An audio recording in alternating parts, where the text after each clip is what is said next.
Hello students, welcome to this video. In this video we will going to talk about very quickly frame of reference. ये frame of reference है क्या? जी frame of reference एक coordinate system है किसी observer का जिसकी मदद से हम किसी ऑब्जेक्ट की मोशन को ऑब्जर्व करते हैं. ठीक है, या हम लाइट की स्पीड की भी बात कर सकते हैं. इधर लाइट की स्पीड की हम बात करते हैं कि हम इसकी स्पीड को ऑब्जर्व करने की कोशिश करते हैं. बेसिकली लाइट की स्पीड को ऑब्जर्व करना बहुत मुश्किल है एक तरीके से, क्योंकि वो बहुत ही फास्ट स्पीड में ट्रैवल करती है और कोई लेमैन अपनी नज़रों से उसे नहीं देख सकता. वहीं पे अगर मैं बात ये करूं कि किसी ऑब्जेक्ट की मोशन को देखने की, ऑब्जर्व करने की, उसे बहुत ईजिली देखा जा सकता है, राइट. सो उसके लिए जो भी कोऑर्डिनेट सिस्टम हमें चाहिए होते हैं उन्हें हम कहते हैं क्या? Frame of reference. So frame of reference are basically the kind of coordinate system or the observer that observes the motion of the particle or an object, right? So अब ये दो तरीके के होते हैं. एक होता है इनर्शियल और एक होता है नॉन इनर्शियल. ठीक है, अब इनर्शियल में आपका एक्सेलरेशन क्या है? 0 के इक्वल है. दैट मीन्स एक्सेलरेशन आपका कांस्टेंट है. Change in velocity is also constant. Means acceleration आपका 0 है. एक्सेलरेशन मतलब आपका जो हायर स्पीड की हम बात करते हैं ना, हाई स्पीड पार्टिकल्स की हम यहाँ पे बात नहीं कर रहे हैं. यहाँ कोऑर्डिनेट सिस्टम या ऑब्जर्वर की जो पोजीशन है, हमने अभी रेफरेंस की बात की, जो कोऑर्डिनेट सिस्टम है वो अभी हाई स्पीड पे नहीं है. That means they are at rest. So when we talk about it, we talk about कि जो आपके फ्रेम ऑफ रेफरेंस है वो कौन सी पोजीशन पे है, कैसी पोजीशन पे है, रेस्ट पे है. In case of inertial frame of reference. Understood. When it comes to non inertial frame of reference, उसमें आपका acceleration is not equal to 0, which means acceleration आपका कांस्टेंट नहीं है. चेंज इन वेलोसिटी आपका कांस्टेंट नहीं है. ड्यू टू दिस आपका higher speed particles या हायर स्पीड जो आपका कोऑर्डिनेट सिस्टम है उसकी हम बात करेंगे. और जो कोऑर्डिनेट सिस्टम कैसा होगा? वो मूव करेगा. क्या करेगा? कोऑर्डिनेट सिस्टम मूव करेगा. ठीक है, तो जो आपका frame of reference non inertial के केस में मूव करता है और वही इनर्शियल के केस में मूव नहीं करता. या हम बोल सकते हैं कि जो इनर्शियल फ्रेम ऑफ रेफरेंस के केस में है, एक्सेलरेशन फास्ट मूविंग नहीं है बट कांस्टेंट है, मतलब कांस्टेंट स्पीड से मूव कर रहा है. ये है आपका सेकंड टॉपिक जिसमें हमने बात करनी है earth as a frame of reference की. सो अर्थ की अगर हम बात करें, मान लो ये अर्थ है, ये आपका सन है और ये अदर प्लैनेट्स है, राइट. मान लेते हैं. ठीक है, अभी अर्थ से हम तो एज एन ऑब्जर्वर ऑब्जर्व कर पाएंगे.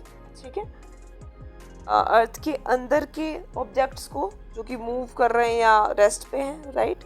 न्यूटन लॉ रेस्ट पे और मूव करते हुए ऑब्जेक्ट्स पे ही लगते हैं ना, और सभी एंटायर यूनिवर्स के लिए न्यूटन लॉ वैलिड है.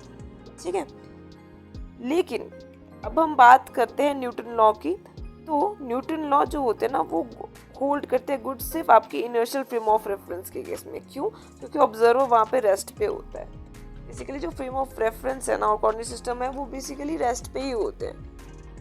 चेंज नहीं होगी तो ऑफ कोर्स आपका न्यूटन लॉ है वो गुड कहाँ होल्ड करेगा? इनर्शियल फ्रेम ऑफ रेफरेंस के केस में. लेकिन वहीं पे non inertial frame of reference है तो ऑफ कोर्स आपका कोऑर्डिनेट सिस्टम यहाँ पे मूव कर रहा है, क्योंकि कोऑर्डिनेट सिस्टम ही आपका मूव कर रहा है. थोड़ा न्यूटन लॉ जो है ना वहाँ पे होल्ड गुड नहीं करेगा, क्योंकि आप एज एन ऑब्जर्वर, क्योंकि आपने तीनों जो लॉज आज तक पढ़े हैं ना न्यूटन लॉ के, वहाँ पे आप बीइंग एन ऑब्जर्वर आप सिर्फ रेस्ट पोजीशन पे थे. तो आपके लिए न्यूटन लॉ एक अच्छा लॉ था, वैलिड. देखो हर केस में होता है न्यूटन लॉ, बट होल्ड सिर्फ आपका गुड वही करता है जहाँ पे आपका ऑब्जर्वर रेस्ट पे हो. और वो केस किस में होता है? सिर्फ आपका इनर्शियल फ्रेम ऑफ रेफरेंस में होता है. और वहीं पे non inertial frame of reference के केस में, जो कि जहाँ पे आपका जो ऑब्जर्वर है वो मूव कर रहा है, इस वजह से आपका जो न्यूटन लॉ है, तीनों लॉ, क्योंकि ऑब्जर्वर खुद मूव कर रहा है उस वजह से न्यूटन लॉ वहाँ पे गुड होल्ड नहीं करता. समझ में आया? तो अब क्या? अब ये कि अर्थ को हम कैसा फ्रेम ऑफ रेफरेंस कंसीडर करेंगे। देखो अर्थ तो वैसे मूव करता है, तो लॉजिक के हिसाब से तो हमें इसको नॉन इनर्शियल ही कंसीडर करना चाहिए था, क्योंकि नॉन इनर्शियल भी मूव के केस में होता है, राइट। कि नॉन इनर्शियल में जो कोऑर्डिनेट सिस्टम होता है वो मूव करता है, तो अर्थ को तो हमें नॉन इनर्शियल लेना चाहिए। बट क्योंकि यहाँ पे न्यूटन लॉ गुड होल्ड नहीं करते, ठीक है, इस वजह से हम अर्थ को कई बार क्या ले लेते हैं, इनर्शियल फ्रेम ऑफ रेफरेंस। हालांकि अर्थ मूव कर रहा है, लेकिन हम इसे कैसे ले रहे हैं, इनर्शियल फ्रेम ऑफ रेफरेंस ले रहे हैं, ताकि हमारा न्यूटन लॉ वैलिड हो, या न्यूटन लॉ आपका जो है गुड होल्ड करे। इस वजह से हम अर्थ को inertial frame of reference consider कर लेते हैं। इट मींस अर्थ रेस्ट पे तो वैसे नहीं है फिजिकली, बट हम उसको रेस्ट पे मान लेते हैं, ठीक है, एज एन ऑब्जर्वर। और ये कैसे होता है, देखो आप अगर आप अर्थ के अंदर है तो आपको क्या अर्थ मूव करती हुई महसूस होगी, नहीं, बट एक्चुअल में तो ये मूव कर रही है ना। जैसे ही आप आउटर या 4D स्पेस में जाते हैं, 3D में आप अर्थ के अंदर होते हैं, तो क्या अर्थ मूव कर रही होती है, बेसिकली नहीं। तो वहां पे आपका न्यूटन लॉ गुड होल्ड कर सकते हैं। बट इन केस ऑफ आपका, अगर मान लो आप 4D में चले गए, मान लो स्पेस है, ठीक है, तो अब स्पेस की अगर हम बात करते हैं, वेट,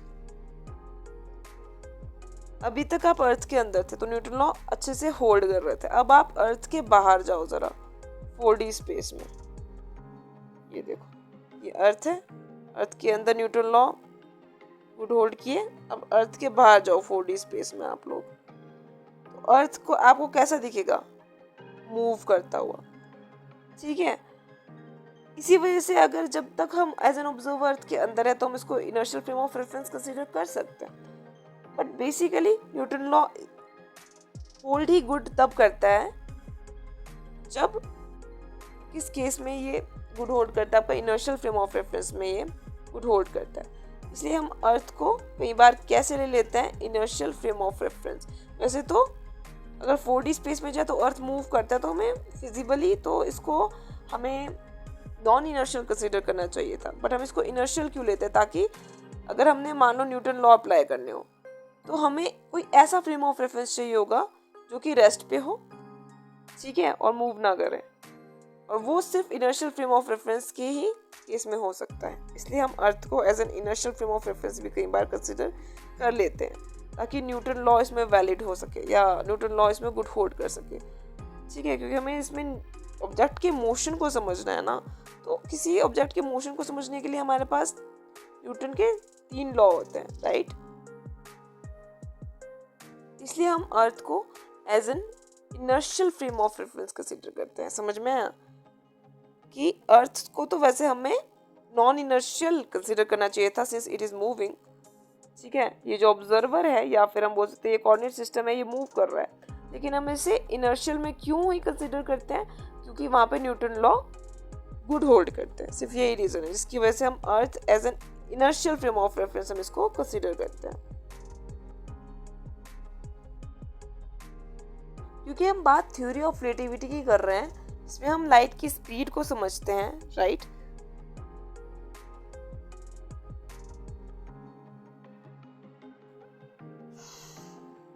क्योंकि हम थ्योरी ऑफ रिलेटिविटी की बात कर रहे हैं जहाँ पे हम लाइट की स्पीड को समझते हैं, राइट। तो basically when we talk about theory of relativity, we are actually talking about speed of light, right.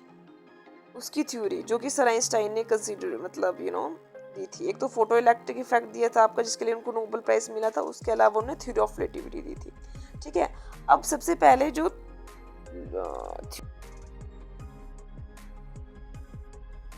since we are talking about theory of relativity which is given by Sir Einstein, okay, because he was keen to know and interested to know about the speed of light, how fast it can move, and he was very from the childhood he was very interested to know about that.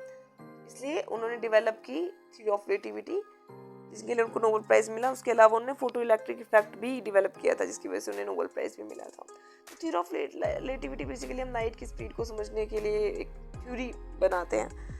ये दो तरीके की हो सकती है। जो सबसे पहले आई वो थी स्पेशल थ्योरी ऑफ रिलेटिविटी, फिर I general theory of relativity. अब स्पेशल थ्योरी ऑफ रिलेटिविटी 1905 में आई थी, जनरल थ्योरी 1915 में आई थी। आपकी स्पेशल थ्योरी ऑफ रिलेटिविटी है जो सबसे पहले आई थी, जो बिल्कुल बेसिक है। जैसे आपका क्लासिकल मैकेनिक्स पहले आया, फिर क्वांटम, फिर उसके बाद के सब्जेक्ट्स बाद में आए, वैसे आपका स्पेशल थ्योरी ऑफ रिलेटिविटी पहले आया। ठीक है, तो स्पेशल थ्योरी ऑफ रिलेटिविटी क्या है, उसमें जब हम बात करते हैं energy, mass, time and space की। ठीक है, और हम यहाँ पे नॉन एक्सेलरेटेड पार्टिकल्स की बात करते हैं, राइट, इसमें ज़्यादा लो स्पीड है, जो कि मान लो कि काइंड ऑफ अप्रोचेबल है to the speed of light, near by to the speed of light, but approachable है, मतलब less than the speed of light we can consider, right. तो स्पेशल थ्योरी ऑफ रिलेटिविटी में अगर हम main difference देखें general और special में, तो हम यहाँ पे बात किसकी कर रहे हैं, एक तो एनर्जी की बात कर रहे हैं। ठीक है, E = mc²।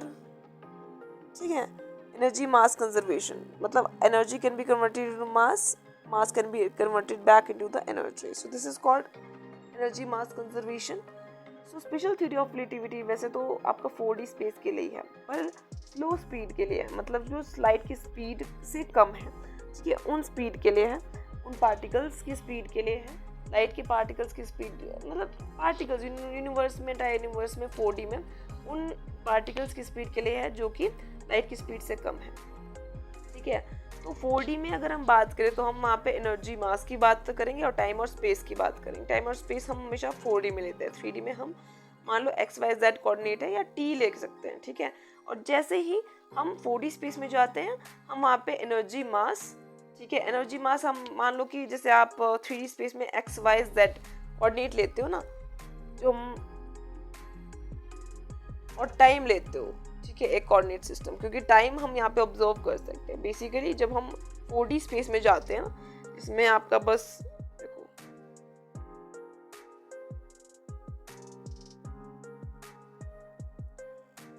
मान लो ये आपका एक तो 3D है जिसमें हम क्लास रूम ऑब्जर्व कर सकते हैं, सब कुछ ऑब्जर्व करते हैं। वहीं पे अगर हम अर्थ के बाहर निकल जाए तो 4D स्पेस होता है, जहाँ पे सन होगा, फिर अर्थ होएगा, फिर दूसरे प्लेनेटरी मोशंस होंगे। ठीक है, 4D स्पेस में जहाँ पे पूरा आपका ब्लैक यूनिवर्स, एक तरीके से डार्क एनर्जी, डार्क स्पेस के बारे में हम बात करते हैं। ठीक है, तो जब भी हम यहाँ के कोऑर्डिनेट सिस्टम के बारे में बात करते हैं, हमारे 3 कोऑर्डिनेट सिस्टम आ गए, XYZ और साथ में T।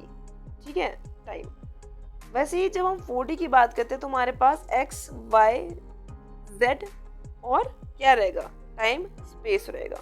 मान लो X एंड Y हमारे पास एनर्जी मास है, ठीक है, क्योंकि जो आपका एनर्जी मास कंजर्वेशन है वो 4D स्पेस में हो रहा होगा उस वक्त। ठीक है, वैसे 3D में भी होता है, ऐसा नहीं है, बट मास एनर्जी जो कंजर्वेशन है हम 4D के लिए भी ले सकते हैं, राइट, क्योंकि यूनिवर्स वही है कि मास एनर्जी में कन्वर्ट हो सकता है और एनर्जी मास में। तो आपके 4 जो कोऑर्डिनेट सिस्टम हम लेते हैं, एक होता है एनर्जी, एक होता है मास, टाइम और स्पेस, तो हम जोड़ ही लेते हैं 4D के केस में, राइट। तो ये हम लेते हैं स्पेशल थ्योरी ऑफ रिलेटिविटी के केस में, जो ऑलरेडी एग्जिस्टेड थी हमारे पास। तो अब बताओ हमें जनरल थ्योरी ऑफ रिलेटिविटी की ज़रूरत क्या पड़ी। अब आपका अगर 4D स्पेस हम ले रहे हैं ना, जिसमें हम प्लेनेटरी मोशंस की बात कर रहे हैं, राइट, उसको इमेजिन करके आप देखोगे, क्योंकि physics is all about imagination है, तो आप देखोगे कि हम 4D स्पेस में ना ग्रेविटी की बात कर रहे होते हैं। किसकी बात कर रहे होते हैं 4D स्पेस में? ग्रेविटी की। जैसे मान लो आपका यहाँ हमने सिर्फ energy, mass, time and space की बात की, हमने energy, mass, time, space and gravity की बात कर दी, राइट, और एक्सेलरेटेड पार्टिकल्स की बात कर दी, जो कि ठीक है बहुत ही फास्टिंग मूविंग होंगे, लाइट की स्पीड के जितने तो नहीं होंगे बट फास्टर मूविंग होंगे। ठीक है, बस ये थोड़ा माइनर डिफरेंस है दोनों के बीच में। ठीक है, एंड यहाँ पे जो है आपका ग्रेविटी को as a curvature of mass and energy माना कंसीडर किया जाता है। ठीक है, क्योंकि हमने ग्रेविटी का केस ले लिया है ना, ग्रेविटी भी कंसीडर हम करते हैं एज अनदर कोऑर्डिनेट बोल सकते हैं, इसलिए हमें वहाँ पे जनरल थ्योरी ऑफ रिलेटिविटी की जरूरत पड़ी। स्पेशल थ्योरी ऑलरेडी था एनर्जी, मास, टाइम, स्पेस के लिए, पर हम वहाँ पे ग्रेविटी की को हम ऐड नहीं कर रहे थे। But when we added gravity there, नहीं, हमें ग्रेविटी को भी कंसीडर करना है, क्योंकि ये भी मास और एनर्जी का एक कर्वेचर टाइप है, तो इसलिए हम ग्रेविटी को भी यहाँ पे कंसीडर कर रहे हैं, जो आपका 5th कोऑर्डिनेट हो गया। ठीक है, और उसके लिए हमें जनरल थ्योरी ऑफ रिलेटिविटी की जरूरत पड़ी, राइट। ऑलरेडी हमारे पास स्पेशल थ्योरी ऑफ रिलेटिविटी थी, तो पर हमें जनरल थ्योरी ऑफ रिलेटिविटी की ग्रेविटी की वजह से जरूरत पड़ी। So when we talk about postulates of special theory of relativity, we have just talk about special theory of relativity, जिसमें हमने energy, mass, time and space की बात की थी, पर ग्रेविटी हमने कंसीडर नहीं किया था, और नॉन एक्सेलरेटेड पार्टिकल्स की बात की थी हमने, है ना, जो कि लाइट की स्पीड के से लेस है, ठीक है। ऐसे पार्टिकल्स यूनिवर्स में जो कि लाइट की स्पीड से लेस है, उनको हम कंसीडर कर रहे हैं, उनको हम स्पेशल थ्योरी ऑफ रिलेटिविटी में कंसीडर कर रहे हैं, राइट। अब इसका पोस्टुलेट क्या है स्पेशल थ्योरी ऑफ रिलेटिविटी का, ठीक है। एक तो आपका पहला जो पोस्टुलेट है स्पेशल थ्योरी ऑफ रिलेटिविटी का, ये है कि लाइट की स्पीड है ना, वो सेम रहती है सब के लिए, ठीक है। पहला जो पोस्टुलेट है, एक तो आपका फिजिक्स के जितने भी लॉज है ना, फंडामेंटल लॉज है, मान लो न्यूटन के सारे लॉ, वो सेम रहते हैं, ठीक है, for all inertial frame of reference, कि आपका जो भी इनर्शियल मतलब नॉन मूवेबल जो फ्रेम ऑफ रेफरेंस है ना, उनके लिए आपके न्यूटन लॉ सेम ही रहेंगे, या फिजिकल जितने भी लॉ है वो सेम ही रहेंगे, वो बदलेंगे नहीं। न्यूटन के तीनों लॉ सेम रहेंगे। पहला पोस्टुलेट तो स्पेशल थ्योरी ऑफ रिलेटिविटी की बात करें हम, जनरल नहीं, ठीक है, जहाँ पे हम 4D स्पेस की बात करें, पर हम बात क्या कर रहे हैं, एनर्जी, मास, टाइम, स्पेस को ले रहे हैं, हम कंसीडर कर रहे हैं बस, ठीक है। तो उसमें हमने बात की जो आपका न्यूटन लॉ है वो सेम ही रहेंगे, ठीक है, वो बदलेंगे नहीं। हालांकि वो मतलब गुड होल्ड नहीं करते in case of non inertial frame of reference, but we are talking about inertial frame of reference here, ठीक है। So they hold good and that, right. ये हमने earth as a frame of reference में भी समझा था, ठीक है। तो यहाँ पे जो है न्यूटन लॉ आपके गुड होल्ड करते हैं, ठीक है। कहाँ पे, इन case of inertial frame of reference, जहाँ पे ऑब्जर्वर की पोजीशन क्या होती है, रेस्ट पे रहती है, मोशन में नहीं रहती, किस में रहती है, रेस्ट पे रहती है, ठीक है। तो वहाँ पे तो ऑब्वियसली न्यूटन लॉ को ऑब्जर्व करना बहुत इजी हो जाएगा। तो ऑफ कोर्स जो न्यूटन लॉ है, ठीक है, वो सेम रहेंगे, या फिजिकल फंडामेंटल जो फिजिकल लॉज है वो सेम रहेंगे सभी इनर्शियल फ्रेम ऑफ रेफरेंस के लिए। सेकंड जो पोस्टुलेट है वो ये बोलता है कि आपका जो लाइट की स्पीड है, you know, constituency of light, ठीक है, जो लाइट की स्पीड है वो सेम रहती है सभी ऑब्जर्वर के लिए, राइट। कि ऐसा नहीं है कि वो डिफर करेगी एक ऑब्जर्वर के लिए फिर दूसरे ऑब्जर्वर के लिए, इन केस ऑफ आपका है ना स्पेशल थ्योरी ऑफ रिलेटिविटी की जब हम बात करते हैं, तो न्यूटन लॉ बिल्कुल सेम रहेंगे। इनर्शियल की बात करें तभी होल्ड गुड करेंगे ना, है ना। तो of course Newton law same रहेंगे सबके लिए, एंटायर यूनिवर्स में लाइट की स्पीड भी सेम ही रहेगी, constituency of speed of light जो हम कहते हैं, ठीक है, दो ऑब्जर्वर के लिए, ठीक है। मान लो एक ऑब्जर्वर विद रिस्पेक्ट टू दूसरा ऑब्जर्वर, मान लो कि एक मूवेबल है और एक नॉन मूवेबल है, तो this observer with respect to this observer क्या है कि आपका लाइट की स्पीड दोनों के लिए सेम ही रहने वाली है, ठीक है। या रेस्ट पे भी है अगर, तो दिस ऑब्जर्वर जो कि एक रेस्ट पे है, फिर दूसरा ऑब्जर्वर जो कि दोनों मतलब मान लो दोनों ही रेस्ट पे ऑब्जर्वर है, ठीक है। एक केस में हमने ले लिया कि दो ऑब्जर्वर है, एक मूव कर रहा है एक रेस्ट पे, फिर दूसरे केस में ले लिया कि दोनों ऑब्जर्वर है वो रेस्ट पे, ठीक है। अब स्पीड ऑफ लाइट दोनों के केस में सेम ही रहेगी, मतलब मान लो कि मूविंग जो ऑब्जर्वर है with respect to rest, observer in rest जो है, आपकी स्पीड ऑफ लाइट चेंज नहीं होगी। वहीं पे आपका जो मान लो कि रेस्ट में है एक ऑब्जर्वर और दूसरा विद रिस्पेक्ट टू दूसरा ऑब्जर्वर जो भी रेस्ट में ही है, उसके जो कंपैरिजन में आपका लाइट की स्पीड है वो सेम ही रहेगी, मतलब सेम ही रहेगी लाइट की स्पीड बेसिकली। तो हमने दो लॉ समझे, एक तो आपका पोस्टुलेट समझा, एक तो आपका ये है कि हमने यहाँ पे ग्रेविटी को कंसीडर नहीं किया है, मतलब जनरल थ्योरी ऑफ रिलेटिविटी की बात आ जाती है। हमने यहाँ पे स्पेशल थ्योरी ऑफ रिलेटिविटी की पोस्टुलेट की है, जहाँ पे हमने देखा कि न्यूटन लॉ या जो फंडामेंटल फिजिकल लॉज है वो सेम है। सेकेंड आपका लाइट की स्पीड भी सेम है, ठीक है, नो मैटर आपका ऑब्जर्वर रेस्ट पोजिशन पे है, मोशन में है, with respect to other observer light की स्पीड जो है आपकी सेम ही है, ठीक है, for all observers in the entire universe, ठीक है। पोस्टुलेट जब हम स्पेशल थ्योरी ऑफ रिलेटिविटी की बात करते हैं तो आपके ऑब्जर्वर है उसके लिए लाइट की स्पीड सेम है, एंड आपका न्यूटन लॉ सबके लिए सेम ही है। न्यूटन लॉ हो गया, फंडामेंटल फिजिकल लॉज हो गए, वो सबके लिए सेम ही है इन केस ऑफ आपका स्पेशल थ्योरी ऑफ रिलेटिविटी। होता तो वैसे 4D स्पेस में हमने पढ़ा था ना, space time mass energy, but when we talk about inertial frame of reference we are considering actually what, हम तो अर्थ को भी हम inertial frame of reference consider करते हैं ना, तो हम बोल सकते हैं कि ऑफ कोर्स 4D स्पेस में भी हम ले रहे हैं inertial frame of reference, but वहाँ पे आपका न्यूटन लॉ सेम ही रहेंगे। ऐसा नहीं है जैसे 3D में है ना, 4D में भी वो सेम, बस तो चेंज होने चाहिए थे, क्योंकि न्यूटन लॉ होल्ड गुड नहीं करता है ना नॉन इनर्शियल के लिए। 4D में तो नॉन इनर्शियल होने चाहिए, मूवेबल है ना, पर अर्थ को हम इनर्शियल फ्रेम ऑफ रेफरेंस इसलिए कंसिडर करते हैं क्योंकि न्यूटन लॉ सेम रहते हैं और न्यूटन लॉ गुड होल्ड करते हैं, पहला तो, और दूसरा स्पीड ऑफ लाइट आपकी सेम है, no मैटर आपका ऑब्जेक्ट मोशन में है, ऑब्जर्वर मोशन में है, रेस्ट में है, लाइट की स्पीड दोनों के लिए सेम है। तो ये दो पोस्टुलेट हो गया, ठीक है। न्यूटन लॉ सेम है या फंडामेंटल फिजिकल लॉ सेम है, आपकी लाइट की स्पीड भी सेम ही है, ठीक है। ये दो को याद रखना, एक तो न्यूटन लॉ हो गया आपका या फंडामेंटल फिजिकल लॉज हो गए, वो भी सेम है, और आपका लाइट की स्पीड भी सेम ही है फॉर ऑल ऑब्जर्वर्स, ठीक है। तो ये आपके दो पोस्टुलेट हो गए स्पेशल थ्योरी ऑफ रिलेटिविटी के।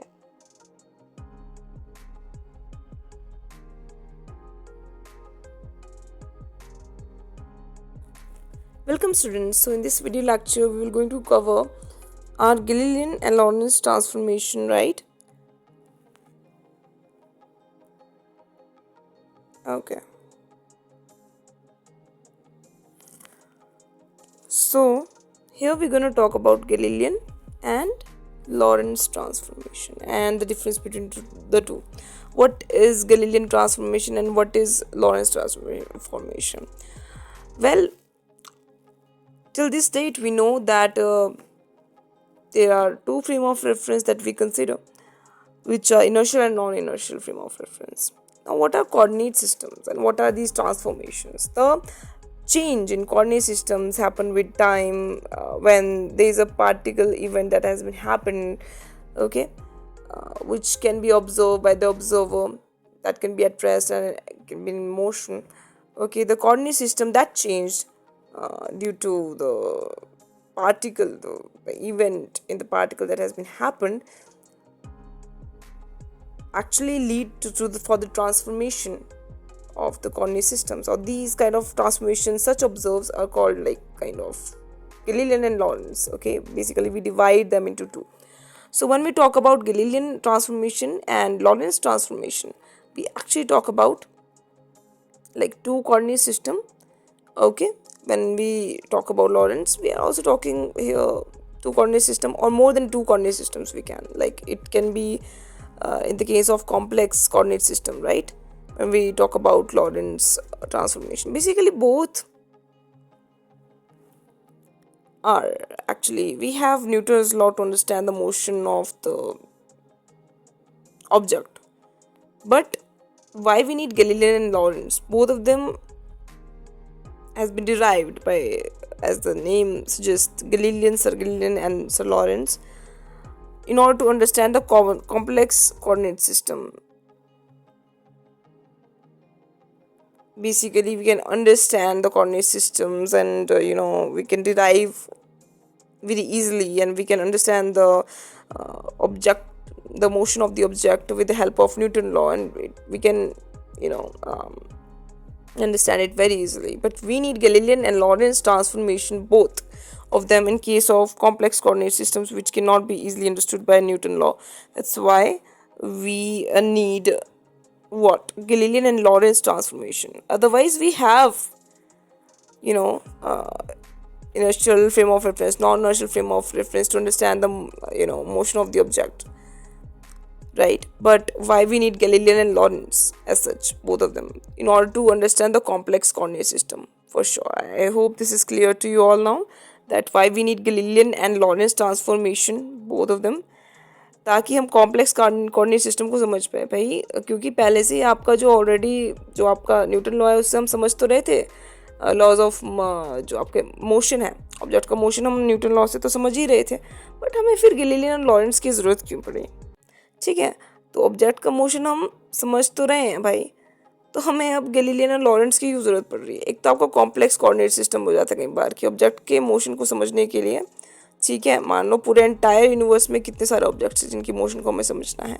4D स्पेस में अगर हम उनको इमेजिन करोगे आप, और उनको जस्ट इमेजिन 4D स्पेस में हम जहाँ पे एंटायर यूनिवर्स का एक सोलर सिस्टम है, उसको समझने के लिए हमें, मुझे नहीं लगता कहीं से कहीं तक न्यूटन लॉ जो है बहुत ही इजीली अंडरस्टैंड, हाँ न्यूटन लॉ वैलिड होगा सबके लिए, ठीक है। न्यूटन लॉ गुड होल्ड करेगा इन case of inertial frame of reference, है ना। अर्थ को हम inertial frame of reference consider कर सकते हैं 4D स्पेस में भी। बट कहीं ना कहीं अगर हम 4D की बात कर रहे हैं तो कोऑर्डिनेट सिस्टम जो है वो 3D के जैसा नहीं है ना, जिसमें हम इजीली न्यूटन लॉ के थ्रू जो है आपका चीज़ों को समझ पाए। इसीलिए कॉम्प्लेक्स कोऑर्डिनेट सिस्टम के लिए हमें किसकी ज़रूरत पड़ी, आपके लॉरेंट्ज एंड गैलीलियन की, ठीक है। Both of them we needed to understand the complex coordinate system. अब गैलीलियन में तो 2 भी ले सकते हैं और आपका लॉरेंट्ज में व्हाट 1 भी ले सकते हैं, लेकिन कोऑर्डिनेट सिस्टम हो सकता है एक में नॉन एक्सेलरेटिंग हो और एक में एक्सेलरेटिंग हो। वही है कि गैलीलियन के केस में नॉन एक्सेलरेटिंग हो सकता है और लॉरेंट्ज के केस में फास्ट मूविंग हो सकता है कोऑर्डिनेट सिस्टम, ठीक है, एक्सेलरेटिंग हो सकता है, ठीक है। अब गैलीलियन के केस में, अब इसके केस में होता है ना, लॉरेंट्ज के केस में आपके पास न्यू कंसेप्ट आता है, तो टाइम डायलेशन होता है, फिर लेंथ कॉन्ट्रैक्शन आता है। वहीं पे गैलीलियन के केस में ऐसा कुछ नहीं होता, ठीक है। अब गैलीलियन के केस में सिंपल क्या होता है, आपके पास कोऑर्डिनेट सिस्टम दिए गए हैं, है ना, गैलीलियन के केस में, ठीक है। इसमें पार्टिकल में इवेंट हैपन होता है और उस इवेंट को ऑब्जर्व करने के लिए हमारे पास फ्रेम ऑफ रेफरेंस भी होता है, और जो डिस्टेंस होता है उसकी मदद से हम इस पार्टिकल के इवेंट को ऑब्जर्व कर पाते हैं, ठीक है। एक पार्टिकल टाइम t पे होता है, फिर बाद में जैसे ही मान लो स्पीड ऑफ लाइट है, लाइट की स्पीड को हमने मेज़र करना है, ठीक है। ये एक पार्टिकल है, पार्टिकल के इवेंट को मेज़र करना मतलब लाइट की स्पीड को मेज़र करना। तो लाइट की स्पीड ऑरिजिन से जब दूसरी जगह पहुंचती है ना, मान लो इवेंट हैपन हुआ है, ठीक है, तो लाइट की स्पीड उस पार्टिकल की, क्योंकि लाइट तो आपका पार्टिकल की तरह भी मूव कर सकता है और वेव की तरह भी, तो हम पार्टिकल को कंसिडर करें। पार्टिकल में इवेंट हुआ मतलब जो ओरिजिन में था पार्टिकल वो अब आपका दूसरे पेज पे चला गया, right, due to event that has been happen in the particle, ठीक है। तो उस पार्टिकल में जो भी इवेंट हुआ वो मैम 4D की बात कर रहे हैं यहाँ पे, ठीक है। उसको ऑब्जर्व करने के लिए, एक तो ये कॉम्प्लेक्स है, ठीक है, उसको ऑब्जर्व करने के लिए हमें क्या लगा, गैलीलियन, इवन लॉरेंट्ज ऑल्सो, राइट। पर गैलीलियन में हमारे पास कौन से कोऑर्डिनेट सिस्टम जो है आएंगे, x y z t, ठीक है। यहाँ पे हम मास, एनर्जी, मतलब ये समझ लो कि एक्स वाई मान लो कोऑर्डिनेट सिस्टम है आपके, एक्स वाई जेड, ठीक है, x y z. Mass, energy, time and space हम बात करते हैं आपका स्पेशल थ्योरी ऑफ रिलेटिविटी में। हम बोल सकते हैं वैसे 4D स्पेस में अगर हमें इनको भी कंसिडर करना हो, मास, एनर्जी, टाइम और स्पेस यहाँ पे ले लिया। देखो मास, एनर्जी, स्पेस एंड टाइम हमने ले लिया, ठीक है, 4D की बात कर ली। हम कंसिडर कर सकते हैं basically x y z t के बदले, ठीक है। बट हम जब कोऑर्डिनेट सिस्टम की बात कर रहे हैं ना, ठीक है, गैलीलियन की खास करके, तो उसकी जो वैल्यू आएगी विद रिस्पेक्ट टू आपका लॉरेंट्ज के, वो अलग आएगी। यही चीज़ जो है सर आइंस्टाइन ने ऑब्जर्व की थी। ये माइनर डिफरेंस है आपका गैलीलियन और लॉरेंट्ज में। अब गैलीलियन और लॉरेंट्ज में फ़र्क क्या है, पहले तो आपका कोऑर्डिनेट सिस्टम का फ़र्क है। एक क्या है, एक्स वाई जेड टी की वैल्यू जो होती है ना गैलीलियन के केस में आई होती है फॉर्मूला या डेरिवेटिव के थ्रू। आप देखोगे, ऑब्जर्व करोगे, आप भी ऑब्जर्व करोगे, सर आइंस्टाइन ने भी ये ऑब्जर्व किया था कि एक्स वाई जेड टी की वैल्यू जो है ना वो डिफरेंट आनी चाहिए। गलत है एक तरीके से, वो ये नहीं, वो होनी चाहिए थी due to time dilation and length contraction.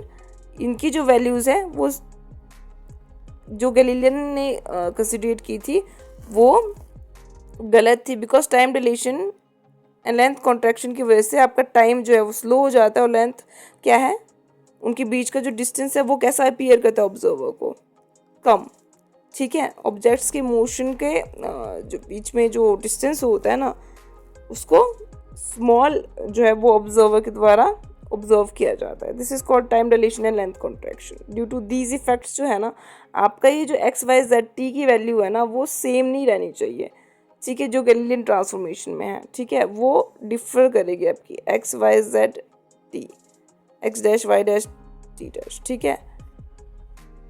मान लो अगर गैलीलियन में x y z t values हैं तो वहीं पे आपके लॉरेंट्ज में क्या हो जाएगी, क्योंकि ये गलत है एक तरीके से, ठीक है, क्योंकि टाइम डायलेशन और लेंथ कंट्रैक्शन का जो कंसेप्ट है आपका फास्टर मूविंग पार्टिकल्स के लिए आ जाएगा, राइट। यहाँ पे तो स्लोइंग था ना गैलीलियन का, इसलिए हमारे पास एक्स वाई जेड टी की वैल्यू भी डिफर की किससे, जो आपका लॉरेंट्ज में होगा एक्स वाई जेड टी की वैल्यू, जहाँ पे फास्ट मूविंग ऑब्जेक्ट की हम बात कर रहे हैं, राइट। तो दोनों की वैल्यूज में डिफरेंस तो वैसे भी आएगा ही, बट जो सर आइंस्टाइन ने ऑब्जर्व किया वो देखा कि एक्स वाई जेड टी की वैल्यू ये नहीं आनी चाहिए जो गैलीलियन में, इसलिए आपको लॉरेंट्ज ट्रांसफॉर्मेशन डेवलप हुआ जहाँ पे एक्स वाई जेड की वैल्यू और टी की वैल्यू डिफरेंट आई, ठीक है। इसलिए हमने यहाँ पे बात टाइम डायलेशन और लेंथ कंट्रैक्शन की भी की। अब ये टाइम डायलेशन और लेंथ कंट्रैक्शन क्या है हम नेक्स्ट वीडियो में पढ़ेंगे, ठीक है, कि ये क्या है, नेक्स्ट वीडियो या अभी हम पढ़ लेंगे क्या है ये time dilation and length contraction, okay. तो इतना आपको समझ में आया। अब बेसिक डिफरेंस क्या, आपको ये समझ में आया गैलीलियन ट्रांसफॉर्मेशन और लॉरेंट्ज ट्रांसफॉर्मेशन क्या होता है। गैलीलियन बेसिकली आपका स्लो स्पीड्स के लिए होता है, वहीं पे लॉरेंट्ज आपका फास्ट मूविंग के लिए होता है। गैलीलियन में आपके 1 या 2 कोऑर्डिनेट सिस्टम होते हैं, लॉरेंट्ज में ज़्यादा भी हो सकते हैं। हमें ज़रूरत क्यों पड़ी कॉम्प्लेक्स कोऑर्डिनेट सिस्टम को बनाने के लिए पड़ी। इसके अलावा गैलीलियन और लॉरेंट्ज क्या होता है, ट्रांसफॉर्मेशन नहीं होती, एक तरह से कोऑर्डिनेट सिस्टम ही होता है, ठीक है, पार्टिकल के इवेंट को ऑब्जर्व करने के लिए होता है। बट गैलीलियन में जो होता है आपका क्या होता है, ठीक है, गैलीलियन एंड लॉरेंट्ज में यही फ़र्क है। देखो 6 कोऑर्डिनेट सिस्टम हो सकते हैं आपके लॉरेंट्ज के केस में, ठीक है, वैसे 2 ही होते हैं मिनिमम दोनों के केस में।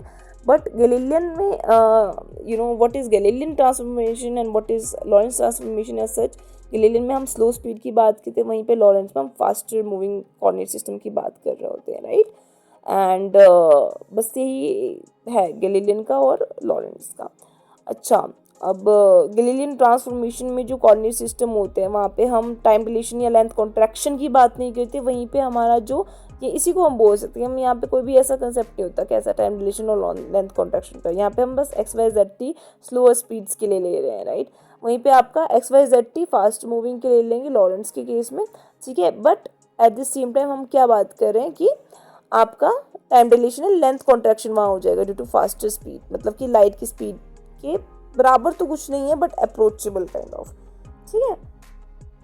और उसका जो मेजर डिफरेंस अगर हम बताएं, आई थिंक ये दोनों के ट्रांसफॉर्मेशन क्या होते हैं ये आपको समझ में आ गया होगा। गैलीलियन ट्रांसफॉर्मेशन क्या होता है, लॉरेंट्ज ट्रांसफॉर्मेशन बेसिकली कोऑर्डिनेट सिस्टम में जो ट्रांसफॉर्मेशन होता है, चेंज आता है विद एन इवेंट, उसको ही हम ट्रांसफॉर्मेशन कह सकते हैं। और वो गैलीलियन और लॉरेंट्ज दोनों तरीके की हो सकती है, बस फ़र्क इतना है कि एक में टाइम डिलेशन लेंथ कॉन्ट्रैक्शन का कंसेप्ट है, एक में नहीं है, राइट।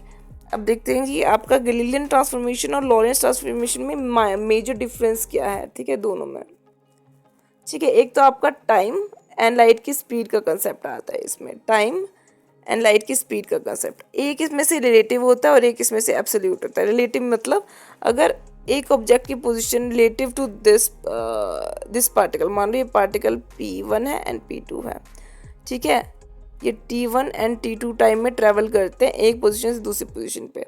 अब क्या होता है P1, ठीक है, P2 के रिस्पेक्ट में पोजीशन 1 से पोजीशन 2 पे गया, ठीक है, P1 डैश। वैसे ही P1 के रिस्पेक्ट में पोजीशन 1 से पोजीशन 2 पे गया P2 डैश।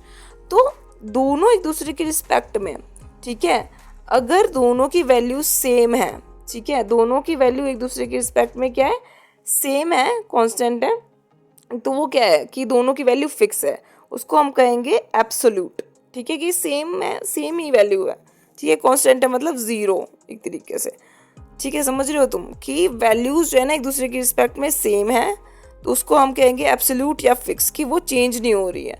वहीं पे अगर वो चेंज हो जाए कि वैल्यू अगर पार्टिकल की position with respect to P2 अगर 1 थी, वहीं पे पार्टिकल की पोजीशन दूसरे पोजीशन पे P2 के रिस्पेक्ट में 2 हो जाएगी। दैट मीन्स ये आपकी जो नंबर है पार्टिकल की पोजीशन का वो चेंज हो रहा है विद टाइम दूसरे पार्टिकल के रिस्पेक्ट में, ठीक है। वैसे ही आपका दूसरे पार्टिकल 1 के रिस्पेक्ट में उसकी पोजीशन जो है चेंज हो जाएगी, उसके जो न्यूमेरिकल वैल्यू वो चेंज हो जाएगी। अगर इनिशियली वो 1 था तो सेकंड जगह P2 with respect to P1 2 हो जाएगा। दैट मीन्स P2 के रिस्पेक्ट में जो P1 है उसकी वैल्यू चेंज अगर होती है दूसरे पोजीशन को चेंज करने के बाद, तो उसको हम कहेंगे relative. That means it is not fixed, it is changeable, ठीक है।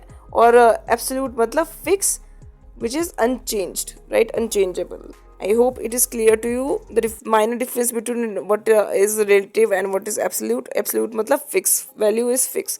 कि मान लो आप कितने पोजीशन बदल दो पार्टिकल के, वो सेम ही रहने वाला है वैल्यू, ठीक है, वो चेंज नहीं होएगा विद टाइम. बट वहीं पे वैल्यू चेंज हो जाएगा विद टाइम, होता रहेगा change with time when it comes to relative. तो हमने यहाँ पे बात की, जब हम यहाँ पे गैलीलियन की बात कर रहे हैं, लॉरेंट्ज की बात कर रहे हैं, ठीक है. आपका जो गैलीलियन के केस में टाइम है वो कांस्टेंट रहता है, सेम टाइम में कांस्टेंट, मतलब टाइम चेंज नहीं किया हमने, ज़्यादा टाइम चेंज नहीं किया, तुम समझ रहे हो. अगर टाइम चेंज नहीं किया है तो आपका जो लाइट की स्पीड है वो कैसी रहेगी. लाइट की स्पीड आपकी डिफर कर सकती है, सेम नहीं रहेगी, ठीक है, क्योंकि आपका टाइम जो है ना, टाइम टेकन जो है ना ज़्यादा नहीं है, ठीक है. मान लो 2 ऑब्जर्वर है जो कि लाइट की स्पीड को 3D स्पेस में ऑब्जर्व कर रहे हैं, ठीक है. हम यहाँ पे अगर गैलीलियन की बात करें तो 3D की बात कर सकते हैं, ठीक है, क्योंकि यहाँ पे XYZ T कोऑर्डिनेट्स है, ठीक है. स्पेस एंड टाइम है, स्पेस एंड टाइम नहीं है, XYZ T की बात कर रहे हैं. अगर हम स्पेस एंड टाइम की भी बात करें तो भी क्या होता है कि आपका जो टाइम है, मान लो सेम टाइम पे आपका जो लाइट की स्पीड है थोड़ी सी डिफर कर सकती है एक ही टाइम पे. अगर आपने मान लो एक ही टाइम पे आपने 2 ऑब्जर्वर ने क्विकली उसको, मतलब 2 स्विचेस को आपने अगर मान लो, अगर आप ध्यान से ऑब्जर्व करते हैं, ठीक है, हो सकता है डिफरेंट पोजीशन हो तो भी लाइट की स्पीड में कुछ डिफरेंस आपको ऑब्जर्व करने को मिल सकता है, पर सेम ही स्पीड से और सेम ही टाइम पे अगर आप लोगों ने क्लिक किया, ठीक है, लाइट के सोर्स को, तो आपको दिखेगा लाइट के सोर्स की स्पीड जो है थोड़ी सी with respect to another observer के थोड़ा सा चेंजेबल है, मतलब आपका क्या है, कांस्टेंट नहीं है बट रिलेटिव है, ठीक है. दैट मीन्स लाइक चेंजेबल है, right, it can change. Yes, light की स्पीड जो है वो फिक्स नहीं है, कांस्टेंट नहीं है, लाइक एब्सोल्यूट नहीं है. आप समझ रहे हैं, लाइट की स्पीड जो है वो डिफर कर रही है एक तरीके से, आप समझ रहे हैं, डिफरेंट है, सेम नहीं है.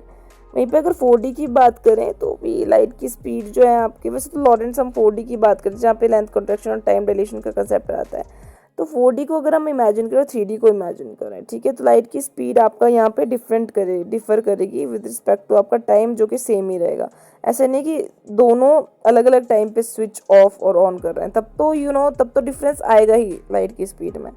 बट अगर मान लो टाइम की स्पीड कांस्टेंट, मतलब कांस्टेंट है, टाइम कांस्टेंट है, ठीक है, ना वो चेंज हुआ ना वो स्लो हुआ with respect to each other, ठीक है, और कुछ भी नहीं हुआ, ठीक है, तो आप यहाँ पे देख सकते हैं कि कोई टाइम डिलेशन नहीं है, कुछ लेंथ कॉन्ट्रैक्शन नहीं है, ठीक है.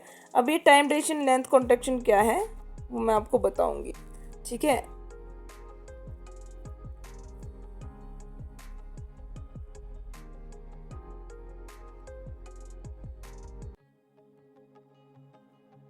Okay, so when we talk about यहाँ पे टाइम, आपका गैलीलियन के केस में कांस्टेंट रहेगा. इसको अगर रिमेंबर करना है तो आप एक जो एक इक्वेशन है उसको याद रख सकते हैं, T equals to T dash equals to 0.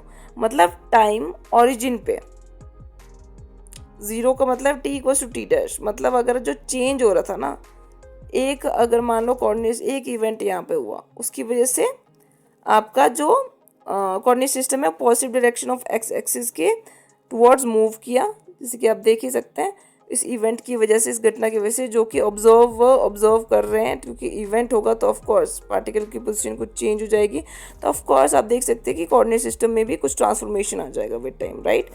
तो कोऑर्डिनेट सिस्टम भी मूव करेगा, एक जैसा नहीं रहेगा. तो T equals to T dash मान लो, पर अगर मान लो सेम टाइम रहा कि T डैश के इक्वल ही है, ठीक है, सेम टाइम है, एक तरीके से ओरिजिन पे हम बात कर रहे हैं, तो आपका टाइम कैसा रहेगा, 0, मतलब कांस्टेंट. कोई भी टर्म 0 के अगर इक्वल है तो उसको हम कांस्टेंट कंसीडर कर सकते हैं, राइट. या कांस्टेंट वैसे m इक्वल्स टू 1, मान लो कोई अगर कोई 1 के इक्वल भी है तो हम उसको कांस्टेंट कंसीडर कर सकते हैं, राइट. तो एक तरीके से हम T इक्वल्स टू 0 कंसीडर कर रहे हैं. दैट मीन्स आपका जो टाइम है वो क्या है, कांस्टेंट है. अगर टाइम कांस्टेंट है तो स्पीड ऑफ लाइट क्या है, रिलेटिव है, मतलब जो स्पीड ऑफ लाइट है वो चेंज होगी. वहीं पे लॉरेंस के केस में अगर टाइम आपका रिलेटिव है, कि अगर टाइम चेंज हो रहा है, क्योंकि टाइम स्लो हो जाता है लॉरेंस के केस में, ठीक है। यहाँ पे जो ऑब्जर्वर है, यहाँ पे हमने रेस्ट पोजीशन पे लिए हैं या मूविंग पोजीशन पे लिए हैं, ये आपने खुद ने मेरे को कमेंट सेक्शन में कमेंट करके बताना है कि गैलीलियन के केस में क्या हम ऑब्जर्वर को रेस्ट की स्टेट में लेते हैं या हम उसको मोशन की स्टेट में लेते हैं। ये आप लोग कमेंट सेक्शन में कमेंट करके बताएंगे विद एक्सप्लेनेशन कि ऐसा क्यों होता है, राइट। पर जब हम बात करते हैं आपके लॉरेंस ट्रांसफॉर्मेशन की, उसमें जो ऑब्जर्वर की पोजीशन होती है ना,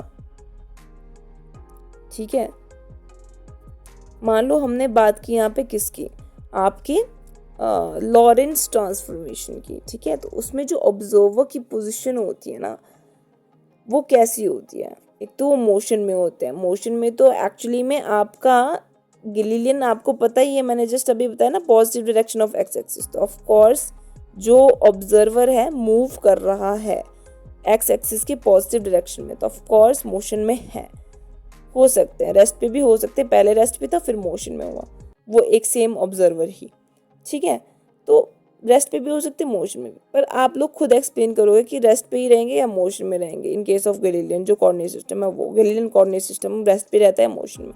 बट इन केस ऑफ आपका जो लॉरेंस है, वो बेसिकली आपका मोशन में ही रहेगा, ठीक है। हो सकता है एक रेस्ट पे हो, दूसरा मोशन में हो, ठीक है। तो उसी की वजह से आपका जो टाइम है ना, एक ऑब्जर्वर को 4D स्पेस में है, ठीक है। यहाँ पे तो हमने 3D स्पेस में ऑब्जर्व किया, वहीं पे हम 4D की बात कर रहे हैं ना। जब मान लो हम कोई बंदा मार्स से ऑब्जर्व कर रहा है और एक बंदा अर्थ से ऑब्जर्व कर रहा है, तो उसके लिए जो ऑब्जर्वेशन है, ठीक है, सेम ऑब्जेक्ट की, उसकी मोशन की, उसमें टाइम में भी डिफरेंस आएगा और उसमें लेंथ भी उस मूविंग ऑब्जेक्ट का डिफरेंस आएगा। क्या मतलब कि मान लो कि कोई बंदे अर्थ में भी ऑब्जर्व करे फॉर एग्जांपल, ठीक है।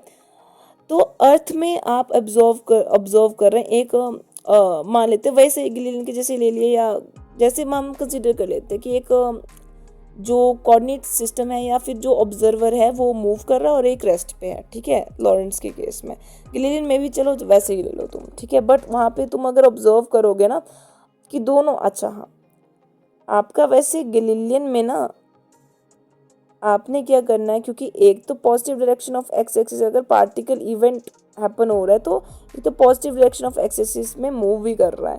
तो एक जो आपका ऑब्जर्वर होगा वो मूव करेगा और एक रेस्ट पे रहेगा। उनके लिए क्या होता है ना कि आपकी लाइट की स्पीड कैसी होती है 3D स्पेस में, वो आप लोग खुद एक्सपेरिमेंट करके देखोगे कि एक रेस्ट पे रहेगा, वो भी सेम आपका लाइट की स्पीड ऑब्जर्व करेगा, और एक मूव करेगा, तो वो देखेगा कि लाइट की स्पीड डिफर कर रही है इन केस ऑफ गैलीलियन, ठीक है। और वहीं पे व्हेन इट कम्स टू आपका लॉरेंस में आपको पता लग जाएगा कि टाइम रिलेटिव है, मतलब टाइम स्लो डाउन हो रहा है। जहाँ पे हम बात कर रहे हैं कि एक जो ऑब्जर्वर रेस्ट पे और एक ऑब्जर्वर है, वही ऑब्जर्वर उसी रूम में, ठीक है, एक ऑब्जर्वर है मोशन में, उसके लिए जो टाइम है, ठीक है, जो कि रेस्ट पे है उसके लिए टाइम, और जो मूव कर रहा है उसके लिए टाइम डिफर करेगा, स्लो डाउन हो जाएगा, ठीक है।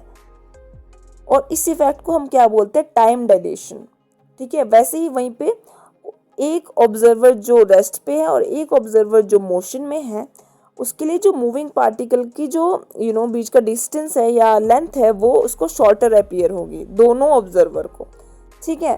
तो इस फिनोमेनन को हम कहते हैं लेंथ कॉन्ट्रैक्शन। तो हमने यहाँ पे गैलीलियन ट्रांसफॉर्मेशन के बीच के दो डिफरेंस जब हमने समझे, तो हमने ये देखा कि एक तो डिफरेंस ये है टाइम एंड लाइट की स्पीड का, कि अगर टाइम जो है रिलेटिव है इन केस ऑफ लॉरेंस, तो स्पीड ऑफ लाइट जो है लॉरेंस के केस में सेम ही रहने वाली है, वो डिफर नहीं करेगी 4D स्पेस में। क्योंकि अगर आप कॉन्स्टेंसी या फ्री स्पेस की भी बात करते हैं, मैंने कहा था postulates of special theory of relativity में light in free space, it's not in vacuum, I am talking about free space means air, light की स्पीड सेम ही रहती है, ठीक है, ये लॉ भी है। लेकिन अगर मैं यहाँ पे ये बताऊँ कि लाइट की स्पीड जो होती है ना, वो सेम रहती है इन केस ऑफ लॉरेंस के केस में, ठीक है। गैलीलियन के केस में वो चेंज हो सकती है लाइट की स्पीड, राइट। बट आपका अगर गैलीलियन का केस में बताऊँ टाइम कांस्टेंट रहता है, वहीं पे आपके जो लॉरेंट्ज का केस है वहाँ पे टाइम रिलेटिव रहता है। अगर आपको याद ना भी रहे तो आपने अगर गैलीलियन में पढ़ा होगा t equals to t dash equals to 0, that means time आपका क्या है, कांस्टेंट। अगर टाइम कांस्टेंट है तो आपका स्पीड ऑफ लाइट क्या है, रिलेटिव है, ठीक है, गैलीलियन। वहीं पे इसका ऑपोजिट आपका लॉरेंट्स है, ठीक है, जो कि इस बिल्कुल इसका ऑपोजिट है। मतलब अगर टाइम रिलेटिव है तो लाइट की स्पीड क्या हो जाएगी, कांस्टेंट हो जाएगी, बिल्कुल इसका ऑपोजिट, ठीक है। तो आपकी लाइट की स्पीड वैसे कांस्टेंट ही रहनी चाहिए थी हर जगह पे, यहाँ पे भी तो रहनी चाहिए थी, ठीक है। 3D या 4D में भी गैलीलियन में तो रहनी चाहिए थी, बट ऐसा क्यों है कि लाइट की स्पीड यहाँ डिफर कैसे कर सकती है? लाइट की स्पीड तो सबके लिए सेम रहनी चाहिए ना। लाइट की स्पीड तो ऑलरेडी मेंशन है 8 × 10⁻⁴। I hope you know about the speed of light, right. But यहाँ पे डिफर कैसे कर सकती है, ये तो एक बहुत बड़ा केस है। वहीं तो आपकी इक्वेशन गलत आई है ना, x y z and t, तभी तो आपका लॉरेंट्स बना है, राइट। जहाँ पे कंसेप्ट है आपका टाइम के स्लो डाउन हो जाने का और लेंथ मूविंग ऑब्जेक्ट की लेंथ को शॉर्टर अपीयर करने का बाय द ऑब्जर्वर, ठीक है। और टाइम डिलेशन और लेंथ कॉन्ट्रैक्शन गैलीलियन के केस में नहीं है, लॉरेंट्स के केस में बना। इसलिए आपका जो है, आपको देख सकते हैं कि स्पीड ऑफ लाइट जो है सेम है, लाइट की स्पीड तो सेम है, ठीक है, but time should be changeable, क्योंकि किसी का क्वेश्चन भी था कि लाइट की स्पीड तो सेम रहनी चाहिए, है ना। तो वहीं पे तो कुछ गलत आया ना आपके पास, जो असल आइंस्टाइन ने ऑब्जर्व किया था एक्स वाई जेड टी, और उसकी वैल्यू जो है यहाँ पे डिफर की ड्यू टू टाइम डिलेशन की वैल्यू की वजह से एंड लेंथ कॉन्ट्रैक्शन की वैल्यू की वजह से। तो बेसिकली होप्स आपको ये क्लियर हो गया होगा जो माइनर डिफरेंस है आपका लॉरेंट्स एंड गैलीलियन ट्रांसफॉर्मेशन का, time and speed of light. These are the only two difference. But when it comes to special theory of relativity, in general theory of relativity, we talk about energy, mass, conservation, energy, mass, time, and space. Okay. In case of special theory of relativity, we talk about it, and it's also non-accelerating. Galilean में भी non-accelerating है। अच्छा, और उसके अलावा जो आपका postulate है उसमें भी यही कि न्यूटन लॉ वैलिड है और स्पीड ऑफ लाइट कांस्टेंट है। वहीं पे आपका अगर मैं मान लो कि स्पेशल थ्योरी ऑफ रिलेटिविटी और जनरल थ्योरी ऑफ रिलेटिविटी की हमने बात की, स्पेशल एंड जनरल, तो स्पेशल थ्योरी ऑफ रिलेटिविटी में हमने कहा कि आपके पास एनर्जी, मास, टाइम, स्पेस का कंसेप्ट आ गया। वहीं पे जनरल में एनर्जी, मास, टाइम, स्पेस और ग्रेविटी का एक कंसेप्ट वो हो गया, जिसमें हमने ग्रेविटी को कंसीडर किया as a curvature of mass and energy, right, है ना। मास एनर्जी का कंसेप्ट जब हम लेते हैं ना तो हम बात करते हैं E=mc² की, बट यहाँ पे हम ग्रेविटी को नहीं जोड़ते हैं, और यहाँ हम नॉन एक्सेलरेटेड पार्टिकल्स की बात करते हैं जो कि लाइट की स्पीड के से कम है। वहीं पे अगर हम जनरल थ्योरी ऑफ रिलेटिविटी की बात करते हैं, हम लाइट की स्पीड के नियर पार्टिकल्स की बात करते हैं, लाइट की स्पीड के जितने तो नहीं, ठीक है, जो कि फास्टर मूविंग ऑब्जेक्ट्स या पार्टिकल्स की हम यहाँ पे बात कर रहे थे। वैसे यहाँ पे लॉरेंट्स और गैलीलियन के केस में भी है, यहाँ पे एक्सेलरेटेड जो बहुत ही फास्टर कोऑर्डिनेट सिस्टम है उनकी बात करेंगे। गैलीलियन में बहुत ही स्लो डाउन वैसे बोल सकते हैं, ज़्यादा स्लो डाउन भी नहीं, बट हाँ नॉन एक्सेलरेटिंग की बात करेंगे कि हाँ आपके ज़्यादा फास्टर मूविंग कोऑर्डिनेट सिस्टम्स नहीं हैं, मतलब इनर्शियल, और नॉन इनर्शियल में फास्टर मूविंग है, इस तरीके से हम बात कर सकते हैं, राइट। तो मेजर डिफरेंस तो टाइम एंड आपका स्पीड ऑफ लाइट का ही है,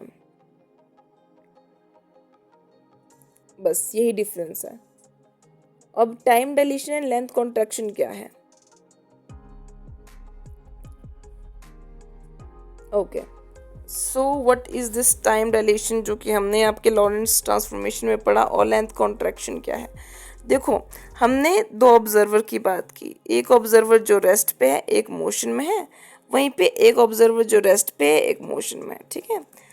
अब उस दो ऑब्जर्वर के लिए, जो एक रेस्ट पे है ऑब्जर्वर और एक मोशन में है, उसके लिए, है ना, ऑब्जेक्ट का जो मोशन है, मान लो ऑब्जेक्ट है वो मूव कर रहा है, ठीक है, उसका जो टाइम है ना, ठीक है, एक ऑब्जर्वर के लिए जो रेस्ट पे है रिलेटिव टू योर एक ऑब्जर्वर जो मोशन में है, उन दोनों का जो टाइम है ना उसमें इफेक्ट आएगा, मतलब टाइम स्लो डाउन हो जाएगा। किसके लिए? एक दूसरे के रिस्पेक्ट में। मतलब मान लो कि आपका जो कोऑर्डिनेट सिस्टम में हम बोल सकते हैं कि एक ऑब्जर्वर रेस्ट पे है विद रिस्पेक्ट टू एक ऑब्जर्वर जो मोशन में है, उन दोनों के लिए टाइम स्लो हो जाएगा। मतलब अगर एक बंदा जो रेस्ट पे है उसके लिए टाइम 1 है या हम बोल सकते हैं 3 सेकेंड्स है, वहीं पे मोशन वाले के लिए हो सकता है 4 हो या 1 भी हो, तो टाइम एक तरीके से स्लो डाउन हो जाएगा दोनों ऑब्जर्वर के लिए। ठीक है, सेम नहीं रहेगा टाइम, रिलेटिव नहीं रहेगा, सॉरी एब्सोल्यूट नहीं रहेगा, टाइम आपका रिलेटिव हो जाएगा इस केस में। वहीं पे आपकी जो इसी जो इफेक्ट है ना, जो इसमें टाइम स्लो डाउन हो जाता है। ठीक है, एक बंदा जो कि ऑब्जर्व कर रहा है रेस्ट पे, वहीं पे दूसरा बंदा जो उसी पार्टिकल ऑब्जर्व कर रहा है खुद मोशन में रह के, उसके लिए जो दोनों के लिए जो है टाइम सेम नहीं अपीयर करेंगे। पहले तो एक के लिए जो मोशन में है उसके लिए टाइम स्लो डाउन हो जाएगा एक पार्टिकल का। ठीक है, उसके लिए वो स्लो डाउन स्लोली अपीयर करेगा वो मूविंग पार्टिकल, राइट। और वैसे ही यहाँ पे इस फिनोमेनन को हम कहेंगे टाइम डायलेशन, जहाँ पे टाइम आपका क्या हो जाएगा, स्लो हो जाएगा। वहीं पे लेंथ कॉन्ट्रैक्शन की हम बात करें कि जो मूविंग पार्टिकल है वो कैसा अपीयर होगा, जो ऑब्जर्वर इन रेस्ट है with respect to observer in motion है, उसमें जो लेंथ है वो दोनों को शॉर्टर अपीयर होंगे, किसके, मूविंग पार्टिकल के। तो इस फिनोमेनन को हम कहते हैं लेंथ कॉन्ट्रैक्शन। खूब सो आप सबको इतना समझ में आ गया होगा, थियोरेटिकल पार्ट जो है इसके कंसेप्ट समझ में आ गए होंगे। ठीक है, जिसमें हमने बात की किस किस चीज़ की, एक आपका हमने बात की इनर्शियल फ्रेम ऑफ रेफरेंस की पहले हमने बात की, फिर हमने इनर्शियल नॉन इनर्शियल की बात की।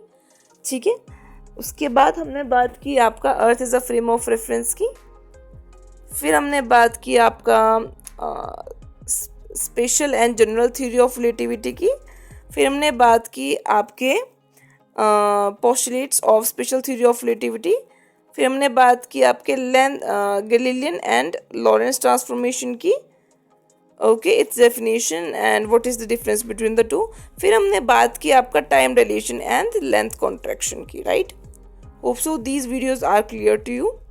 नेक्स्ट वीडियो लेक्चर में मैं आपको टोटल डेरिवेशन कराऊंगी किसकी, नेक्स्ट जो यूनिट 1 है आपके पास सिलेबस में मेंशन्ड, उससे रिलेटेड आपका गैलीलियन एंड लॉरेंट्स की आपकी न्यूमेरिकल वीडियोस आपको उस वीडियो में मिल जाएंगी।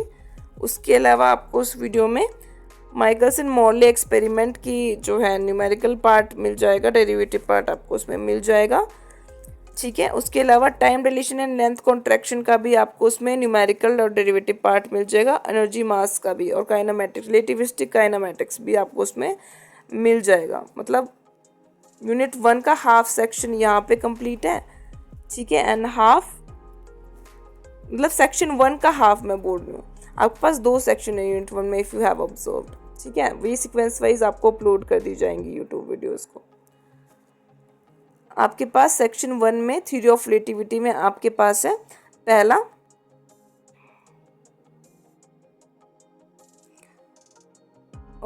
जो आपका सेक्शन 1 है, this is only your theory of relativity, right. फिर सेक्शन 2 लेज़र का है, तो सेक्शन 1 ही चला हुआ है अभी जिसमें हमने बात की थ्योरी ऑफ रिलेटिविटी की।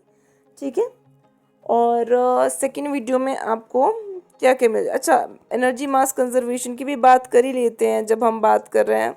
ठीक है, इस चीज़ की, and then we will going to end the video, right. ये एनर्जी मास कंजर्वेशन क्या है। In this video lecture, we are going to talk about time dilation and length contraction. We have already talked about both of them in the previous lecture. In the continuous of that lecture, we will going to quickly cover up our time dilation and length contraction. So what is time dilation? Time dilation means मान लो एक observer rest पे है और एक observer motion में है। ठीक है, अब एक ऑब्जर्वर जो रेस्ट पे है विद रिस्पेक्ट टू एक ऑब्जर्वर जो मोशन में है, उसके रिस्पेक्ट में जो टाइम है एक को स्लो दिखेगा।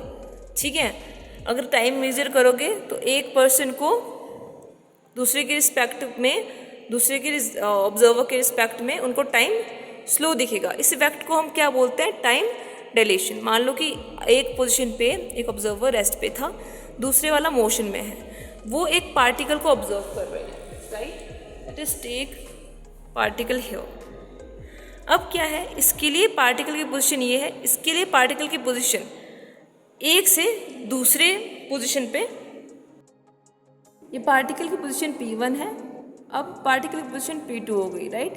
अब पार्टिकल की पोजीशन जैसे चेंज हुई P1 से P2, एक ऑब्जर्वर के लिए जो रेस्ट पे है उसके लिए दोनों का टाइम टेकन फ्रॉम 1 to 2, ठीक है, काइंड ऑफ सेम ही है। बट जैसे ही यहाँ पे हम मोशन में जो ऑब्जर्व है उसकी बात करें, उसके लिए टाइम स्लो डाउन हो जाएगा विद रिस्पेक्ट टू उस ऑब्जर्वर के लिए जो कि रेस्ट पे है, ठीक है। तो इसको टाइम हो सकता है, मान लो 1 सेकेंड में इसको टाइम और 2 सेकेंड में पार्टिकल पहले यहाँ था फिर यहाँ तक पहुँच गया, राइट। एक टाइम जो है दूसरे वाले टाइम में जब वो दूसरी वाली पोजीशन पे पहुँचा तो हो सकता है उसके लिए टाइम स्लो डाउन ना हुआ हो, कांस्टेंट ही हुआ हो, कुछ उसमें डिफरेंस नहीं आया हो कि टाइम जो T1 पहले था पहली पोजीशन में T2 भी उतना ही है, 1 सेकेंड मान लेते, इसको भी 1 सेकेंड मान लेते, ठीक है। बट इन केस ऑफ आपका कौन सा जो ऑब्जेक्ट है, सॉरी ऑब्जर्वर है मोशन में, उसके रिस्पेक्ट में हो सकता है टाइम उसको स्लो डाउन दिखे, ठीक है, जिस पार्टिकल को वो ऑब्जर्व कर रहा हो। इस इफेक्ट को हम कहते हैं, हो सकता है टाइम अगर यहाँ पे 3 सेकेंड हो तो ये 2 सेकेंड हो जाए, काइंड ऑफ, समझ रहे हो तुम, दूसरी पार्टिकल की दूसरी पोजीशन तक पहुंचते वक्त। तो इस इफेक्ट को हम कहेंगे टाइम डिलेशन। वहीं पे लेंथ कॉन्ट्रैक्शन क्या होता है? लेंथ कॉन्ट्रैक्शन मीन्स एक जो ऑब्जर्वर है वो रेस्ट पे है, एक ऑब्जर्वर मोशन में है, लेकिन अब वो ऑब्जर्व कर रहे हैं पार्टिकल के मोशन को, ऑब्जेक्ट के मोशन को, ठीक है, एक पोजीशन से दूसरी पोजीशन पे। अब दोनों ऑब्जर्वर के लिए observer in rest with respect to motion and observer in motion with respect to rest, observer in rest, आपका जो मोशन ऑफ ऑब्जेक्ट है दोनों के लिए कैसे अपीयर होंगे? Short term. अब इस इफेक्ट को हम क्या कहेंगे? Length contraction. आई होप ये वीडियो आपको समझ में आ गई होगी। Explain this topic named as relativistic kinematics. So as the name suggests, relativistic, हम relativity की जब बात करते हैं तो हम स्पीड ऑफ लाइट की कहीं ना कहीं बात कर रहे हैं, और speed of light in motion kinematics, kinematics means something in motion, kinematics, right. So what is relativistic kinematics? Relativistic kinematics describe motion of objects, particularly subatomic particles, at speeds approaching the speed of light by applying the principle of special theory of relativity. It means आप यहाँ पे पहले तो special theory of relativity, और अगर हम थोड़ा सा याद करें special of theory of relativity में हम क्या क्या कोऑर्डिनेट सिस्टम्स लेते थे। 4D स्पेस में हम ले रहे हैं energy, mass, time and space, right. इनको हम ले रहे थे, कंसिडर कर रहे थे, और साथ में हम बोल रहे थे नॉन एक्सीलरेटिंग है, a equals to 0 which means acceleration is constant, ठीक है। अगर एक्सीलरेशन एक टाइम पे कुछ वैल्यू है उसकी तो दूसरे पे भी सेम ही रहेगी, ज़्यादा वो बढ़ेगा नहीं स्पीड, ठीक है। It is actually less than, the coordinate system is less than speed of light, right, और the particle, the motion of the particle is actually not approaching the speed of light, but less than, we consider it less than speed of light. But we talk about classical objects in here when it comes to special theory of relativity, because classical objects में हम इसको मतलब देख पाते हैं, right. ये हमने difference समझा था क्लासिकल ऑब्जेक्ट और क्वांटम में, कि क्लासिकल ऑब्जेक्ट को आप देख पाते हो और क्वांटम जो ऑब्जेक्ट होते हैं ना उनको आप नहीं देख पाते, वो सब एटॉमिक पार्टिकल्स हो जाते हैं। बट इन केस ऑफ सब एटॉमिक पार्टिकल, अब मान लो आपका न्यूट्रॉन है, प्रोटॉन है, इलेक्ट्रॉन है, उनको हमें अगर लाइट की स्पीड पे अप्रोच करवाना होगा, उनके नियर बाय हमें उनको चलाना होगा, उसके लिए हमें स्पेशल थ्योरी ऑफ रिलेटिविटी की ज़रूरत पड़ेगी। पर हम यहाँ पे ग्रेविटी का कंसेप्ट नहीं लेंगे, ग्रेविटी का कंसेप्ट हम जनरल थ्योरी ऑफ रिलेटिविटी में लेते हैं, हम बस यहाँ पे लाइट की स्पीड की बात कर रहे हैं, ठीक है। और उसके लिए हम वैसे दोनों ले सकते थे, बट हमें ग्रेविटी की यहाँ पे खास ज़रूरत नहीं, क्योंकि लाइट की स्पीड की बात कर रहे हैं, राइट। तो हमें क्या है, हमने जो आपके सब एटॉमिक पार्टिकल्स हैं उनमें ये केस हो सकता है, क्योंकि क्लासिकल ऑब्जेक्ट तो डेफिनेटली लाइट की स्पीड से मूव नहीं करने वाले, क्योंकि लाइट की स्पीड फास्टर मूव करती है। पर सब atomic particle kind of approachable हो सकते हैं, क्योंकि वो छोटे होते हैं इन साइज, हो सकता है वो अप्रोचेबल हो लाइट की स्पीड के जितने। तो उन केस में हम क्या करेंगे, स्पेशल थ्योरी ऑफ रिलेटिविटी के प्रिंसिपल्स को अप्लाई करेंगे उन सब एटॉमिक पार्टिकल्स के लिए जो कि लाइट की स्पीड के नियर जो है हो सकते हैं। सो बेसिकली रिलेटिविस्टिक काइनेमैटिक्स वो डिस्क्राइब करता है ऑब्जेक्ट्स के मोशन को, ऑब्जेक्ट के मोशन, कौन से ऑब्जेक्ट के मोशन को, जो कि पर्टिकुलरली सब एटॉमिक पार्टिकल्स होंगे जो कि लाइट की स्पीड के जितने ही चल रहे होंगे, मतलब अप्रोच करेंगे लाइट की स्पीड के जितना तो कोई आज तक चल नहीं पाया, ठीक है, क्योंकि वो सबसे ज़्यादा फास्टेस्ट स्पीड है हमारे पास, पर वो नियर बाय अप्रोच कर सकते हैं। तो बेसिकली उन ऑब्जेक्ट्स के मोशन को समझने के लिए हम अप्लाई करते हैं रिलेटिविस्टिक काइनेमैटिक्स। लेकिन हम यहाँ पे जब फ्रेम ऑफ रेफरेंस की बात कर रहे थे ना, इनर्शियल एंड नॉन इनर्शियल की, तो हम वहाँ पे क्लासिकल ऑब्जेक्ट्स की बात कर रहे थे कि वो वाले ऑब्जेक्ट जिनको हम देख भी पाते हैं, उन ऑब्जेक्ट की मोशन को जिनको हम देख पाते हैं, ऑब्जर्व कर पाते हैं। बट रिलेटिविस्टिक काइनेमैटिक्स में हम सब एटॉमिक पार्टिकल्स की बात करते हैं, दैट्स इट। वो क्लासिकल पार्टिकल नहीं होते जिनको हम देख पाते हैं। इसमें आपका केस इलेक्ट्रॉन, प्रोटॉन, न्यूट्रॉन सब का आ जाता है, right, smaller particles, smaller in size. So यही थोड़ा सा डिफरेंस होता है आपका रिलेटिविस्टिक काइनेमैटिक्स में, जो कि लाइट की स्पीड के नियर बाय हो सकते हैं वो सब एटॉमिक पार्टिकल्स। उनकी मोशन को समझने के लिए हम किसका यूज़ करते हैं, उसको हम क्या कहते हैं, रिलेटिविस्टिक काइनेमैटिक्स। अब उसका अगर हम पढ़ें, उसका जो फाउंडेशनल कंसेप्ट, फाउंडेशनल प्रिंसिपल है, एक होता है स्पेशल थ्योरी ऑफ रिलेटिविटी, आपका यूनिफाइड एंड कंजर्वेशन लॉज, ठीक है। तो we will going to discuss it in details.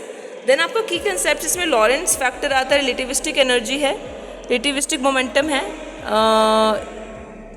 I think this is mass and something, invariant mass है, ठीक है। उसके बाद आपका एप्लीकेशन आता है विच इज़ आपका पार्टिकल फिजिक्स में एप्लीकेशन आता है इसमें, ठीक है। हम पार्टिकल्स की बात करते हैं, पार्टिकल रिएक्शंस एंड डिकेज में आता है, और जीपीएस टेक्नोलॉजी में आता है इसका application. So we will going to discuss it in detail in the next video. Mass energy conservation, mass energy conservation equals to mc², मतलब मास एनर्जी में कन्वर्ट हो सकता है, एनर्जी मास में भी कन्वर्ट हो सकता है। बेसिकली हिरोशिमा एंड नागासाकी में एक बॉम्ब ब्लास्ट हुआ था। सर आइंस्टाइन ने जो है अपना एक थ्योरी दी थी कि एनर्जी को हम मास में कन्वर्ट कर सकते हैं, वैसे ही मास को एनर्जी में कन्वर्ट कर सकते हैं। उसका जो थ्योरेटिकल कंसेप्ट था, उसकी जो एक्सपेरिमेंट वैलिडेशन हुई वो Hiroshima and Nagasaki bomb blast से हुई, कि आपका जब बॉम्ब ब्लास्ट हुआ था पहले इनिशियल स्टेज में वो मास था, जैसे वो बॉम्ब ब्लास्ट हुआ वो एनर्जी में कन्वर्ट हुआ, ठीक है। तो वहाँ से आपकी इक्वल्स टू mc² की आपकी जो है हमारे पास कंसेप्ट आया। इसी में हम पार्टिकल एनिलेशन एंड दूसरा एक कंसेप्ट है वो भी इसमें आ जाता है।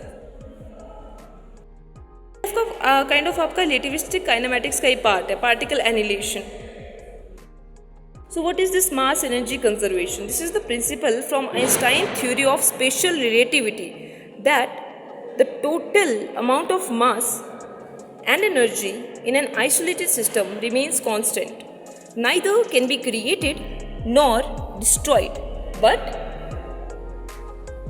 each can be converted on one another according to the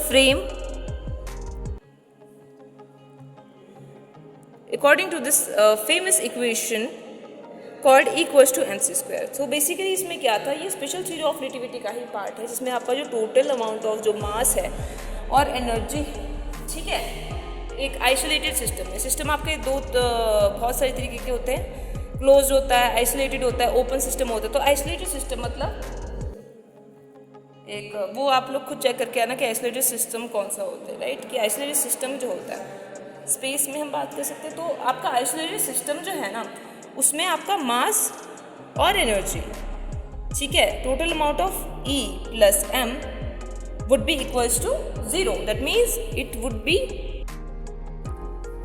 total amount of mass plus energy would be equal to 0. It remains constant. That means the energy can be converted to mass and mass can be converted to energy. This is conservation of mass and energy as well, right? कि आपका mass energy में convert होगा, वैसे ही vice versa energy भी मास में convert होगा, और आपके मास और एनर्जी दोनों डिस्ट्रॉयड नहीं होंगे, ना ही क्रिएटेड होंगे। आपका कंजर्वेशन लॉज अगर हम बोले तो एनर्जी का या मास का अगर हम बोले तो energy can either be created not be destroyed, वैसे ही mass can either be created not be destroyed, kind of like that. तो अगर मान लो कि ना तो क्रिएट हो रहा है ना डिस्ट्रॉय हो रहा है और कंजर्व हो रहा है, दैट मीन्स ये आपका कंजर्वेशन लॉ हो गया एनर्जी के लिए, मास के लिए, बोथ, कि mass can either be created not be destroyed. So ये हो गया conservation of mass and conservation of energy, ठीक है। Both of them, total amount of them would be remains constant, If something remains constant, it means it is equals to 0. Okay.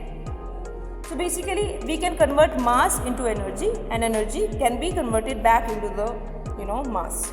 So this is the concept of energy mass conservation. When we talk about the breakdown of this little concept, we talk about the conservation of mass here, the conservation of energy here, and mass energy equivalence as such. As I have already told you and explained you a bit, I will explain it in details in the next video. Then when we talk about how it applies, how we can apply. We can apply E equals to mc square on nuclear reactions, right? Like आपका everyday chemistry में we can apply.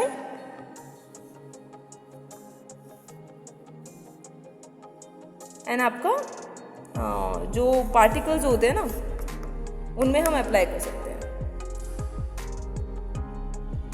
And we gonna discuss about it in detail in the next video, that how we can apply it, what are the basic breakdown of concept is, and we also it is the part of relativistic kinematics, basically particle annihilation also we're going to discuss it, right? We will going to discuss about relativistic kinematics as well, where we're going to talk about, we have already talked about what is relativistic kinematics. ऐसे small subatomic particle जो light की speed को approach करें, approachable to the speed of light, okay, but वो light की speed को approach कर रहे हैं. लाइट की स्पीड के नियर हो सकते हैं, पर उनके जितने नहीं हो सकते, उतने फास्ट से मूव कर सकते जो छोटे अमाउंट ऑफ पार्टिकल है, उसको हम रिलेटिविस्टिक काइनेमैटिक्स बोलते हैं, right? And we take both of them like energy mass conservation and relativistic kinematics for special theory of relativity, right? Not general one. In general, we take the case of gravity, but here we are only talking about special theory of relativity, right?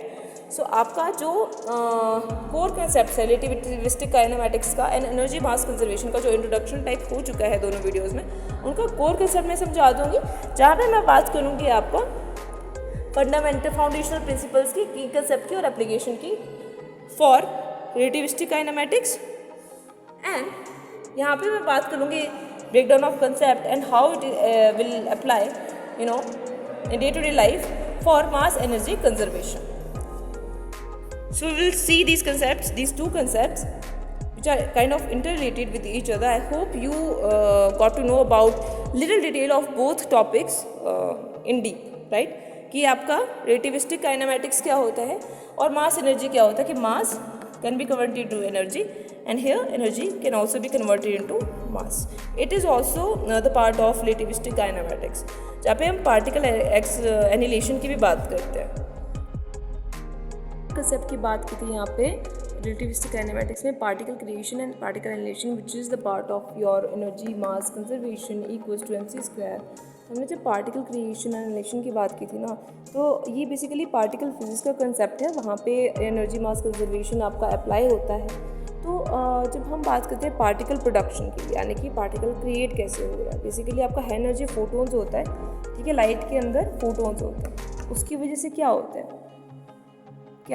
आपका particle की formation होती है या complex anti particle की formation होती है. For example आपका photon है, ठीक है, फोटोन, लाइट के फोटोन आपस में मिले यहाँ पे, इसकी वजह से क्या होगा, कोलाइड हुए. कोलाइड होने की वजह से एनर्जी में थे, photons means energy packets, right? वो एनर्जी पैकेट्स जब आपस में कोलाइड हुए तो वो मास का फॉर्म लिए काइंड ऑफ, या फिर हम बोल सकते हैं एनर्जी जो है वो काइंड ऑफ किसका फॉर्म लिए, वो गायब नहीं हुए, वो डिसअपीयर नहीं हुए, वो फॉर्म किया आपके पार्टिकल एंड उसका एंटी पार्टिकल को. इस प्रोसेस को हम कहते हैं पार्टिकल क्रिएशन, कि पार्टिकल एनर्जी से क्रिएट हुआ है, राइट? उसके ऑपोजिट में पार्टिकल एनिहिलेशन मीन्स कि आपके ऑलरेडी जो पार्टिकल्स एग्जिस्ट कर रहे हैं, पार्टिकल एंड इसका एंटी मैटर, वो जब आपस में कोलाइड होंगे तो वो एनर्जी का फॉर्म ले लेंगे, मतलब वो आपस में कोलाइड करके डिसअपीयर हो जाएंगे.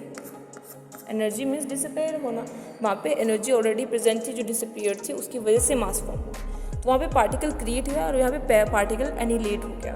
These are two core concepts of particle creation and annihilation, which is the part of your mass energy conservation. Friends, let's talk about relativistic kinematics in detail. So we have already talked about the subatomic particles that can be approachable to the speed of light, and we take the case of special theory of relativity in here.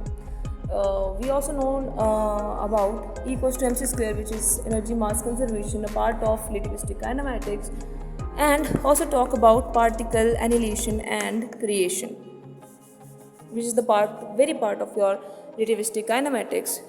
And when we talk about foundational principles, so the first foundational principle here is special theory of relativity. We have already talked about the special theory of relativity, in which when we talk about the postulates of it, we have already talked about the difference between special theory of relativity and general theory of relativity. We talk about energy, mass, time and space, coordinate systems in case of special theory of relativity. But here in general theory of relativity, we talk about energy, mass, time, space and gravity also.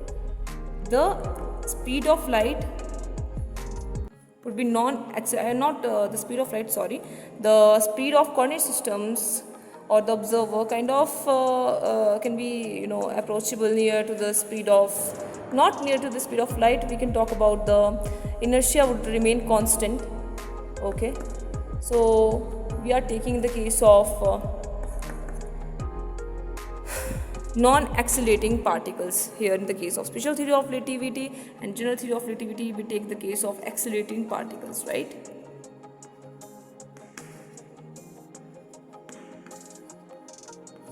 A is not remains constant, it means A equals to 0, kind of like it can approach nearly to the speed of light, right? Herein we are talking about the relativistic kinematics, where we want subatomic little particles to have a speed near and approachable to the speed of light. But how we can make it possible? The key concepts of it would be special theory of relativity, wherein we talk about the light or the speed of light is same when we talk about the postulates of it. First was that, second was the Newton law is same for all. Inertial frame of reference. This was what we have called the constancy of speed of light and Newton law, already covered in the previous lectures. So this is the same. Like a foundational principle of relativistic kinematics is like postulate of special theory of relativity, you can write. The first one is the law of motion remains same for all inertial frame of reference. The second one is the speed of light remains constant or same. It means it is the theory of constancy of speed of light. The second foundational principle, we are talking about unified space and time. That means आपका जो space and time है, आपका हम 4 vector coordinate system लेते हैं space and time के लिए. जैसे अभी मान लो हमने यहाँ पे किसकी बात की, energy, mass, time and space की हम बात कर रहे हैं. एनर्जी मास की हमने बात कर लिया है किस, ठीक है. स्पीड ऑफ लाइट की हमने बात करी सबसे पहले, राइट. और लॉज ऑफ मोशन मास के लिए हमने बात करी, ठीक है. Speed of light kind of energy form है. अब हम टाइम एंड स्पेस की यहाँ पे बात करें, सेकंड वाले की. टाइम एंड स्पेस के कोऑर्डिनेट को जब भी हम लेते हैं एक 4D में, उसमें हम 4 वेक्टर्स का यूज़ करते हैं. किस वेक्टर का, 4 वेक्टर का, इस तरीके से, ठीक है. तो ये है यूनिफाइड स्पेस ऑफ टाइम, इसको हम बोलते हैं. थर्ड है आपका कंजर्वेशन लॉ. एक तो आपका conservation of relativistic energy and momentum. When we talk about conservation law, we are talking about energy and mass, energy and momentum. In case of relativistic kinematics, we are taking the case of energy and momentum in particular, and these energy and momentum are conserved.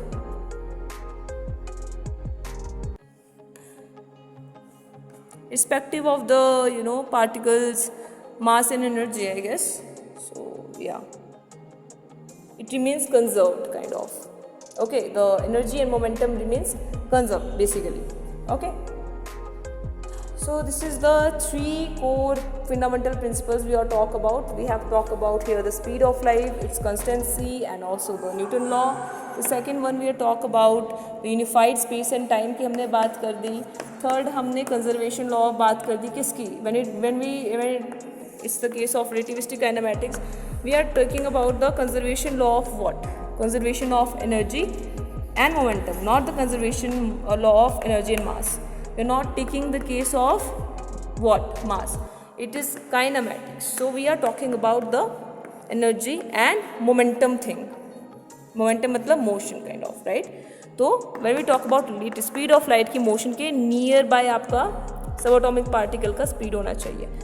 तो वो कैसे होएगा, हम यहाँ पे energy और मास की नहीं, एनर्जी और मोमेंटम की बात करेंगे, ठीक है, और दोनों कंजर्व रहेंगे, ठीक है, आपके क्लोज सिस्टम में। Open system, close system, isolated system के बीच में डिफरेंस क्या है, आप लोग कमेंट सेक्शन में कमेंट करके मुझे बता सकते हैं। जब हम एनर्जी मास कंजर्वेशन की बात कर रहे थे ना, हमने आइसोलेटेड सिस्टम लिया था, right, if you can remember. यहाँ पे हम क्लोज सिस्टम की बात कर रहे हैं। थर्मोडायनेमिक्स में आपने पढ़ा होगा, एक क्लोज सिस्टम होता है, एक ओपन होता है और एक आइसोलेटेड होता है। तो आइसोलेटेड हम ले रहे थे E=mc² के केस में, या हम कौन सा सिस्टम ले रहे हैं, ओपन की क्लोज सिस्टम ले रहे हैं, ठीक है, कि एक बार वो सिस्टम से बाहर को मूव नहीं कर सकते आपकी energy and mass, right. So we're going to discuss the details a little bit. So this is the foundational principle of your relativistic kinematics, where we talk about the speed of light, the laws of motion, the time space and conservation laws. If we talk about the key concept of it, we take the example of Lorentz factor, फिर relativistic energy, फिर relativistic momentum, फिर आपका invariant mass, ठीक है। तो ये 4 core concept हम लेते हैं इसमें। जैसे हम लॉरेंट्स फैक्टर की बात करते हैं, यहाँ पे R Lorentz factor will be equal to, it is the formula that can be should be remembered by you all. Here R is equals to 1 upon under root of 1 minus V upon C square. So this is the formula that you can remember for in case of Lorentz factor. This is the very core and key concept of your relativistic kinematics, which is the first one is Lorentz factor, where V is the velocity of object and C is the speed of light.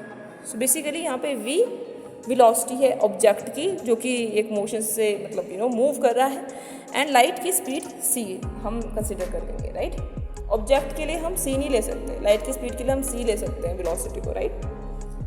Okay, second is concept is relativistic energy. हमने यहाँ पे energy और momentum की बात की थी ऊपर वाले फाउंडेशनल प्रिंसिपल्स में, वहीं पे हमने लॉरेंट्स फैक्टर बस न्यू जोड़ दिया, बाकी रिलेटिविस्टिक एनर्जी रिलेटिविस्टिक मोमेंटम वही है, और इनवेरिएंट मास की बात कर ली। अब रिलेटिविस्टिक एनर्जी E=mc² होता है, यहाँ पे E0=mc² है, और we can express it also express it as energy equals to आपका R, which is Lorentz factor mc². When we talk about relativistic energy, we are not talking about the energy which is E=mc². We are talking about relativistic energy. When we talk about relativistic energy, we can write E0=mc², okay, and which can also be expressed as E. जब मैंने इसको E में express करना हो तो आपका E0 convert आपका क्या हो जाएगा, ये लॉरेंट्स फैक्टर में कन्वर्ट हो जाएगा, ठीक है, साथ में mc² सेम रहेगा। ये आपको याद ही करने पड़ेंगे, राइट। ऑफ कोर्स थर्ड है आपका रिलेटिविस्टिक मोमेंटम। अब रिलेटिविस्टिक एनर्जी हमने देख ली, रिलेटिविस्टिक मोमेंटम की एक्सप्रेशन क्या है, वो है P=R, जो आपका लॉरेंट्स फैक्टर है, साथ में mv, वही है रिलेटिविस्टिक, P= आपको मोमेंटम का जो आपका डेरिवेटिव हम जब लेते हैं या हमको डिराइव करते हैं तो मोमेंटम को mv लेते हैं ना, P=mv, एनर्जी को mc² रहता है। बस यहाँ पे अपने लॉरेंट्स फैक्टर लगा देंगे आप, जैसे E=mc² तो E= आपका Lorentz factor mc², P= Lorentz factor mv, बस वही कुछ इसमें डिफरेंस आएगा, बाकी सेम ही है। So Lorentz factors times rest mass velocity. So basically Lorentz factor it means जो आपका मोमेंटम है, रिलेटिविस्टिक मोमेंटम है, वो इक्वल होता है आपका Lorentz factor times rest mass and velocity. So हम इसको कैसे लिख सकते हैं, P= Lorentz factor m mu भी लिख सकते हैं, right. Yes, okay. So when we take it the case of this, we actually talk about invariant mass. So what is invariant mass? Quantity remains constant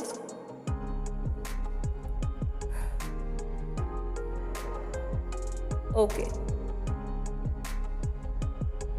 so आपका जो यहाँ पे invariant mass है उसमें जो क्वांटिटी है वो कांस्टेंट ही रहेगी, चाहे आपका फ्रेम ऑफ रेफरेंस दोनों ऑब्जर्वर का कैसा भी क्यों ना हो, ठीक है। तो आपका जो क्वांटिटी है, मान लो छोटी सी क्वांटिटी आपने ले ली, मास की हम बात कर रहे हैं, तो ये इनवेरिएंट ही रहेगा, चाहे आपका फ्रेम ऑफ रेफरेंस या ऑब्जर्वर किसी भी पोजीशन में हो, चाहे वो कहीं से भी इसको देखे, पर मास आपका कांस्टेंट ही सेम ही रहेगा। ना उसमें टाइम डायलेशन होगा, ना लेंथ कॉन्ट्रैक्शन होगा। मास बिल्कुल आपका पार्टिकल का क्वांटिटी छोटी सी सेम ही रहने वाली है। उसको हम कहते हैं इनवेरिएंट मास, मतलब मास ही चेंज नहीं हो रहा है। इनवेरिएंट मास को हम कैसे लिख सकते हैं? Relativistic energy and momentum are conserved for closed system. यहाँ पे हम ओपन सिस्टम की बात नहीं कर रहे हैं, हम क्लोज सिस्टम की बात करें। और इनवेरिएंट मास में हम क्या बात करें? जो रिलेटिविस्टिक एनर्जी और मोमेंटम है वो क्लोज सिस्टम के लिए कैसे रहेंगे? कंजर्व रहेंगे। तो बेसिकली चारों के जो की कंसेप्ट है वो आपस में इंटरलिंक है। जब भी हम की कंसेप्ट बात करें रिलेटिविस्टिक काइनेमेटिक्स का, हम क्या क्या बात करेंगे? लॉरेंट्ज फोर्स, जो रिलेटिविस्टिक एनर्जी, रिलेटिविस्टिक मोमेंटम में काम आते हैं। ठीक है, आपका पहला हो गया लॉरेंट्ज फैक्टर, सेकेंड हो गया रिलेटिविस्टिक एनर्जी, थर्ड हो गया रिलेटिविस्टिक मोमेंटम एंड फोर्थ हो गया इनवेरिएशनल मास। इसमें आपका जो फ्रेम ऑफ रेफरेंस या ऑब्जर्वर किसी पोजीशन में हो, मास रिमेन्स कांस्टेंट। आपके पार्टिकल का छोटा सा मास जो है क्वांटिटी है वो सेम ही रहेगी, उसको हम इनवेरिएंट मास कहते हैं।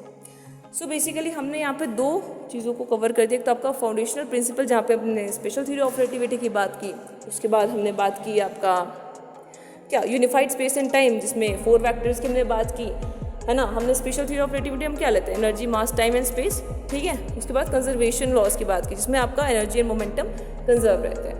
वैसे आपकी की कंसेप्ट की बात की तो हमने किसकी बात की? लॉरेंट्ज फैक्टर की पहले बात की, जिसका जो फॉर्मूला है वो आपको याद ही रखना पड़ेगा, R = 1/√1 - v²/c²। वी आपका ऑब्जेक्ट की वेलोसिटी है, c आपका स्पीड ऑफ लाइट है ना।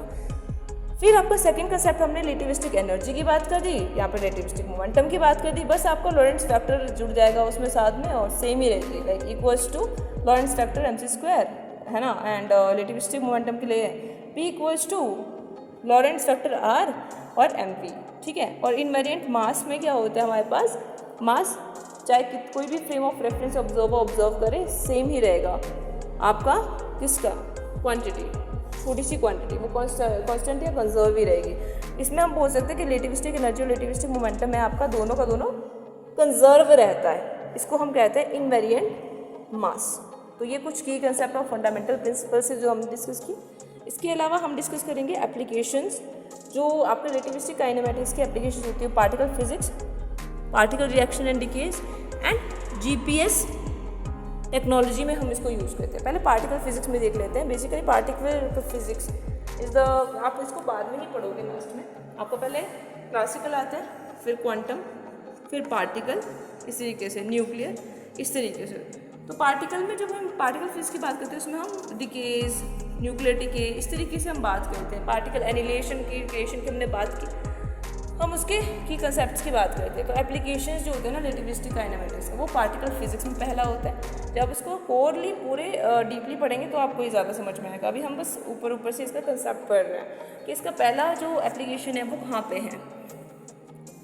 Okay, so when we talk about particle physics here, the speed of light of the particle should the speed of the particle should be near by approachable to the speed of light. ठीक है, we cannot have the same speed of light, but हाँ particle की speed light के approachable हो सकती है। उसी को ही हमने रिलेटिविस्टिक काइनेमेटिक्स कहा था। पहला एप्लीकेशन पार्टिकल फिजिक्स में हो गया इसके लिए। सो हमें क्या चाहिए होता है? Requirement of conservation of mass and what? Energy, I guess, yes. तो आपका जब भी मास एंड एनर्जी की रिक्वायरमेंट होती है तो आपको पार्टिकल फिजिक्स की रिक्वायरमेंट होती है, राइट। और वो equation square which is also part of आपका relativistic kinematics.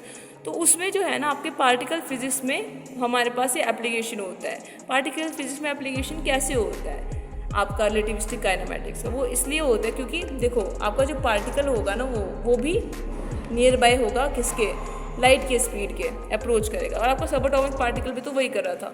Kind of similar application हो गया आपके रिलेटिविस्टिक काइनेमेटिक्स की। जो पहले एप्लीकेशन है वो क्या है? पार्टिकल फिजिक्स में है। फिर आपके पास पार्टिकल रिएक्शन एंड डिकेज में है। पार्टिकल फिजिक्स का आपको समझ में आया कि आपका जो ऑब्जेक्ट है या फिर आपका जो पार्टिकल है वो स्पीड ऑफ लाइट के नियर बाय अगर हमें समझना हो तो उसको समझने के लिए हमें क्या चाहिए? पार्टिकल फिजिक्स चाहिए। और इसकी पहली एप्लीकेशन जो रिलेटिविस्टिक काइनेमेटिक्स की वो पार्टिकल फिजिक्स में है। सेकेंड एप्लीकेशन है पार्टिकल रिएक्शन और डिके में, जिसमें हम बात करते हैं एनर्जी एंड मोमेंटम की।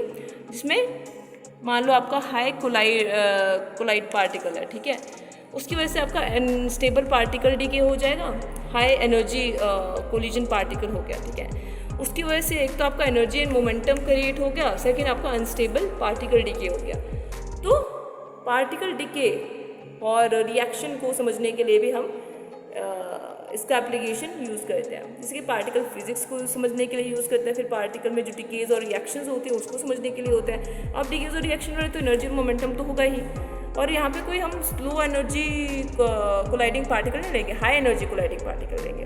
हाई एनर्जी कोलाइडिंग पार्टिकल ले रहे हैं तो अनस्टेबल पार्टिकल डिके होगा, स्टेबल वाला नहीं होगा, ठीक है। अनस्टेबल हर कहीं से बहुत सारे पार्टिकल्स जो हैं डिके हो जाएंगे। सो पार्टिकल डिके और रिएक्शन को समझने के लिए भी हम रिलेटिविस्टिक काइनेमैटिक्स के एप्लीकेशन यहाँ पे भी यूज़ करते हैं। तो पार्टिकल फिजिक्स में यूज़ कर लिया हमने, है ना, स्पीड ऑफ लाइट के नियर बाय उनको समझने के लिए, और आपका पार्टिकल के डिकेज को और रिएक्शन को समझने के लिए। डिकेज तो अब आपका अनस्टेबल पार्टिकल का डिके ही तब होगा जब हाई एनर्जी कोलाइडिंग पार्टिकल्स की बात करेंगे, एनर्जी या मोमेंटम भी आपका रिलीज हो जाएगा, राइट। थर्ड जो एप्लीकेशन है वो है जीपीएस टेक्नोलॉजी। जीपीएस टेक्नोलॉजी क्या होती है? जीपीएस मतलब ग्लोबल व्हाट?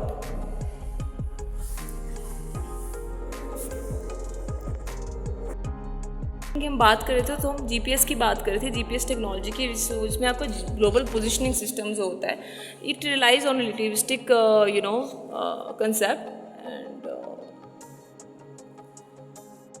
सैटेलाइट मोशन में होता है ना, कंपेयर टू अर्थ वो स्लाइटली डिफरेंट जो है दिखते हैं। उस वजह से जो है आपका जीपीएस सिस्टम हम लगाते हैं, जो भी सैटेलाइट है अर्थ के मोशन के कंपैरिजन में डिफरेंट दिखाई देता है, ऑब्जर्व होता है।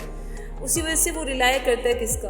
आपका जीपीएस जो रिलाई करते हैं आपके ऑफ कोर्स इस चीज़ पे कि सैटेलाइट की जो स्पीड है और जो अर्थ की स्पीड है उससे थोड़ी सी डिफर करेगी, इसलिए हम जीपीएस टेक्नोलॉजी का भी यूज़ करते हैं। दैट मीन्स इसकी जो अनदर एप्लीकेशन है किसकी? रिलेटिविस्टिक काइनेमैटिक्स की। तो लाइट की स्पीड में ऑफ कोर्स एंटायर यूनिवर्स में लाइट की स्पीड की हम बात करें, पार्टिकल फिजिक्स की बात करें, पार्टिकल जो कि मूव कर सकते हैं स्पीड ऑफ लाइट के बराबर, पार्टिकल फिजिक्स की फर्स्ट एप्लीकेशन है किसकी? आपकी रिलेटिविस्टिक काइनेमैटिक्स। रिलेटिविस्टिक समझ में आ रहा है, लाइट की स्पीड की बात करें और मोशन के ऑब्जेक्ट की मोशन की, right.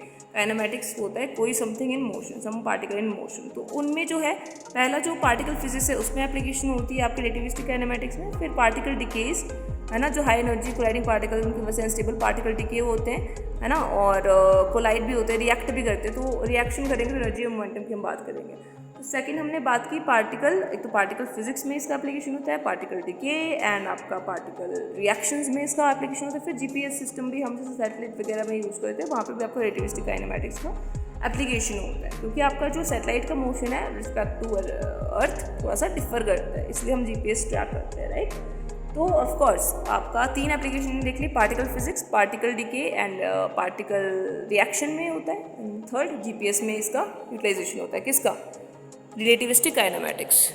Now in the next slide we're going to discuss about energy mass conservation, wherein we're going to discuss about its we're going to break down its concept, which is your conservation of mass, conservation of energy and mass energy equivalence. Then we're going to see that how it applies for nuclear reactors, everyday chemistry and your fundamental particles, of course. So these are the core concepts we are talking about, and we're going to talk about how it will apply for these 3. Okay, so in another topic we're going to discuss about Michelson-Morley experiment, and what is this presence of ether, like invisible frame of reference, and its negative result. So इस topic में हम cover करेंगे यानी कि break down करेंगे हम equals to mc² mass energy equivalence के concept को, जिसमें सबसे पहला जो पॉइंट है वो है conservation of mass, second is conservation of energy, third is mass energy equivalence. So in the case of conservation of mass, in chemical reactions the total mass of the reactants is equal to the total mass of the products, meaning mass is conserved. So basically total mass reactant का और products का same ही है, ठीक है. mass will not going to change, it means it is conserved. Okay, so इसको बोलते हैं मास, conservation of मास. वैसे वहीं पे हम बात करेंगे कंजर्वेशन ऑफ एनर्जी की. Energy can not be created not be destroyed, only transform from one form to the another. That means energy ना तो बनती है ना ही खत्म होती है, सिर्फ एक फॉर्म से दूसरी फॉर्म में वो चेंज होती है. Third is your mass energy equivalence equals to mc². So we are just breaking down the concept where we have talked about your conservation of mass, then we talk about the conservation of energy. Now we're gonna talk about mass energy equivalence equals to mc² as a whole. So Einstein's equation shows that mass m and energy E are interchangeable. C represents the speed of light, which are very large and constant, implying that a small amount of mass can be converted into a vast amount of energy. That means वही बात है कि आपका जो मास है और energy है वो इंटरचेंजेबल है, कि मास एनर्जी में कन्वर्ट हो सकता है और एनर्जी मास में कन्वर्ट हो सकता है, वाइस वर्सा, राइट। कि आपका small amount of mass large amount of energy में कन्वर्ट हो सकता है, वैसे लार्ज अमाउंट ऑफ जो एनर्जी है स्मॉल अमाउंट ऑफ मास में भी कन्वर्ट हो सकता है, ठीक है। या small amount of energy large amount of मास में कन्वर्ट हो सकता है, या small amount of mass large amount of energy में कन्वर्ट हो सकता है। मतलब वाइस वर्सा वाली बात है कि एनर्जी कैन बी कन्वर्टेबल, ठीक है, converted into mass and mass can also be converted into back to the energy, right. So this is the core concept of this कि एनर्जी एक तो आपका कांस्टेंट है, ये सॉरी कंजर्व है, मास भी कंजर्व है, ठीक है, और दोनों इंटरचेंजेबल है। ये है आपके break down of concept. Then next is how it applies, right. दो तरीके से अप्लाई होते हैं, एक न्यूक्लियर रिएक्शन से, दूसरा एवरीडे केमिस्ट्री, और तीसरा भी है हमारा, तीसरा क्या है, तीसरा है हमारा fundamental particles. So when we talk about कि ये कैसे अप्लाई होता है आपका न्यूक्लियर रिएक्शंस में, equals to mc²। In nuclear reactions such is the explosion of an atomic bomb, a small amount of mass is converted into a tremendous amount of energy, demonstrating mass energy conservation. Now, everyday chemistry. For most everyday chemical reactions and low energy thermodynamic processes, the conservation of mass and energy individually is observed because mass changes are negligible. Then, fundamental particles. The interaction of fundamental particles like electrons and positrons can annihilate each other to produce photons, energy, which is another example of mass being converted to energy.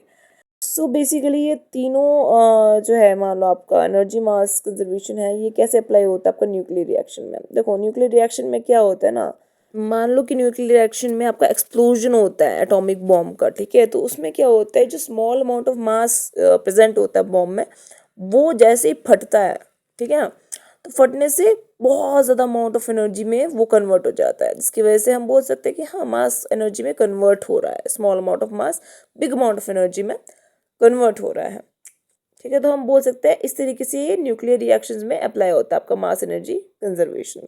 उसके बाद बावजूद आपका everyday chemistry, that means आपका thermodynamic process होते हैं ना, है ना, उसी में हमारे केमिकल रिएक्शंस होते हैं, ठीक है, low energy thermodynamic process. For most everyday chemical reactions और लो एनर्जी थर्मोडायनामिक प्रोसेस, मान लो आपका लो एनर्जी थर्मोडायनामिक प्रोसेस है, और जितने भी आपके एवरीडे केमिकल रिएक्शंस होते हैं ना, उसमें जो कंजर्वेशन है मास और एनर्जी का इंडिविजुअली ऑब्जर्व किया जाता है। दैट मीन्स मास और एनर्जी दोनों के दोनों कंजर्व रहते हैं, ठीक है। मास चेंजेस लिटरली नेग्लिजिबल रहता है, मतलब मास ज़्यादा चेंज नहीं होता, इट मीन्स वो कंजर्व ही रहता है, कॉन्स्टेंट ही रहता है, राइट। तो ये भी एक वन ऑफ द लाइक आपका कोर कंसेप्ट है दोनों का रहा है। अगर दोनों में ही मास और एनर्जी कंजर्व है तो डेफिनेटली आपका जो है इक्वल्स टू mc² का ये कोर कंसेप्ट भी है, ठीक है। तो एवरीडे केमिस्ट्री में भी आपका जो मास और एनर्जी वो कंजर्व रहता है। बॉम्ब के केस में मास कन्वर्ट हो जाता है बिग अमाउंट ऑफ एनर्जी में। And third is fundamental particles में कैसे अप्लाई होता है, the interaction of a fundamental particles. For example आपका फंडामेंटल पार्टिकल्स जैसे इलेक्ट्रॉन्स पॉजिट्रॉन्स हो गए, ठीक है। आपका प्रोटॉन्स होते हैं, प्रोटॉन्स का एंटी मैटर पॉजिट्रॉन, ठीक है।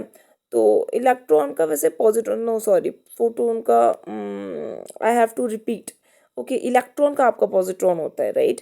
एंड आपका आपका प्रोटॉन का आपका जो फंडामेंटल पार्टिकल्स में है उसमें ये कैसे अप्लाई होता है, क्या आपका एनर्जी मास कंजर्वेशन, उसमें क्या होता है, जैसे इलेक्ट्रॉन और पॉजिट्रॉन है ना, फंडामेंटल पार्टिकल्स, उनके बीच में इंटरेक्शन होते हैं, उसकी वजह से है वो दोनों एनिलेट कर सकते हैं, ठीक है, ईच अदर में आपका एक मैंने पार्टिकल एनिलेशन और क्रिएशन का बात की थी कि पार्टिकल, ठीक है, एक तो आपका मास क्रिएट हो रहा है, ठीक है, एनर्जी से, ठीक है, और होता है आपका मास से एनर्जी जो है क्रिएट हो रही है, वो सकते मास जो है वो गायब हो रहा है, एनिलेट कर रहा है। जब आपके इलेक्ट्रॉन्स पॉजिट्रॉन्स एनिलेट करते हैं, इसकी वजह से आपका फोटोन्स मीन्स एनर्जी प्रोड्यूस होती है, which is also the another example of mass being converted to energy, कि आपका मास जो था इलेक्ट्रॉन पॉजिट्रॉन वो एनर्जी में कन्वर्ट हो गया।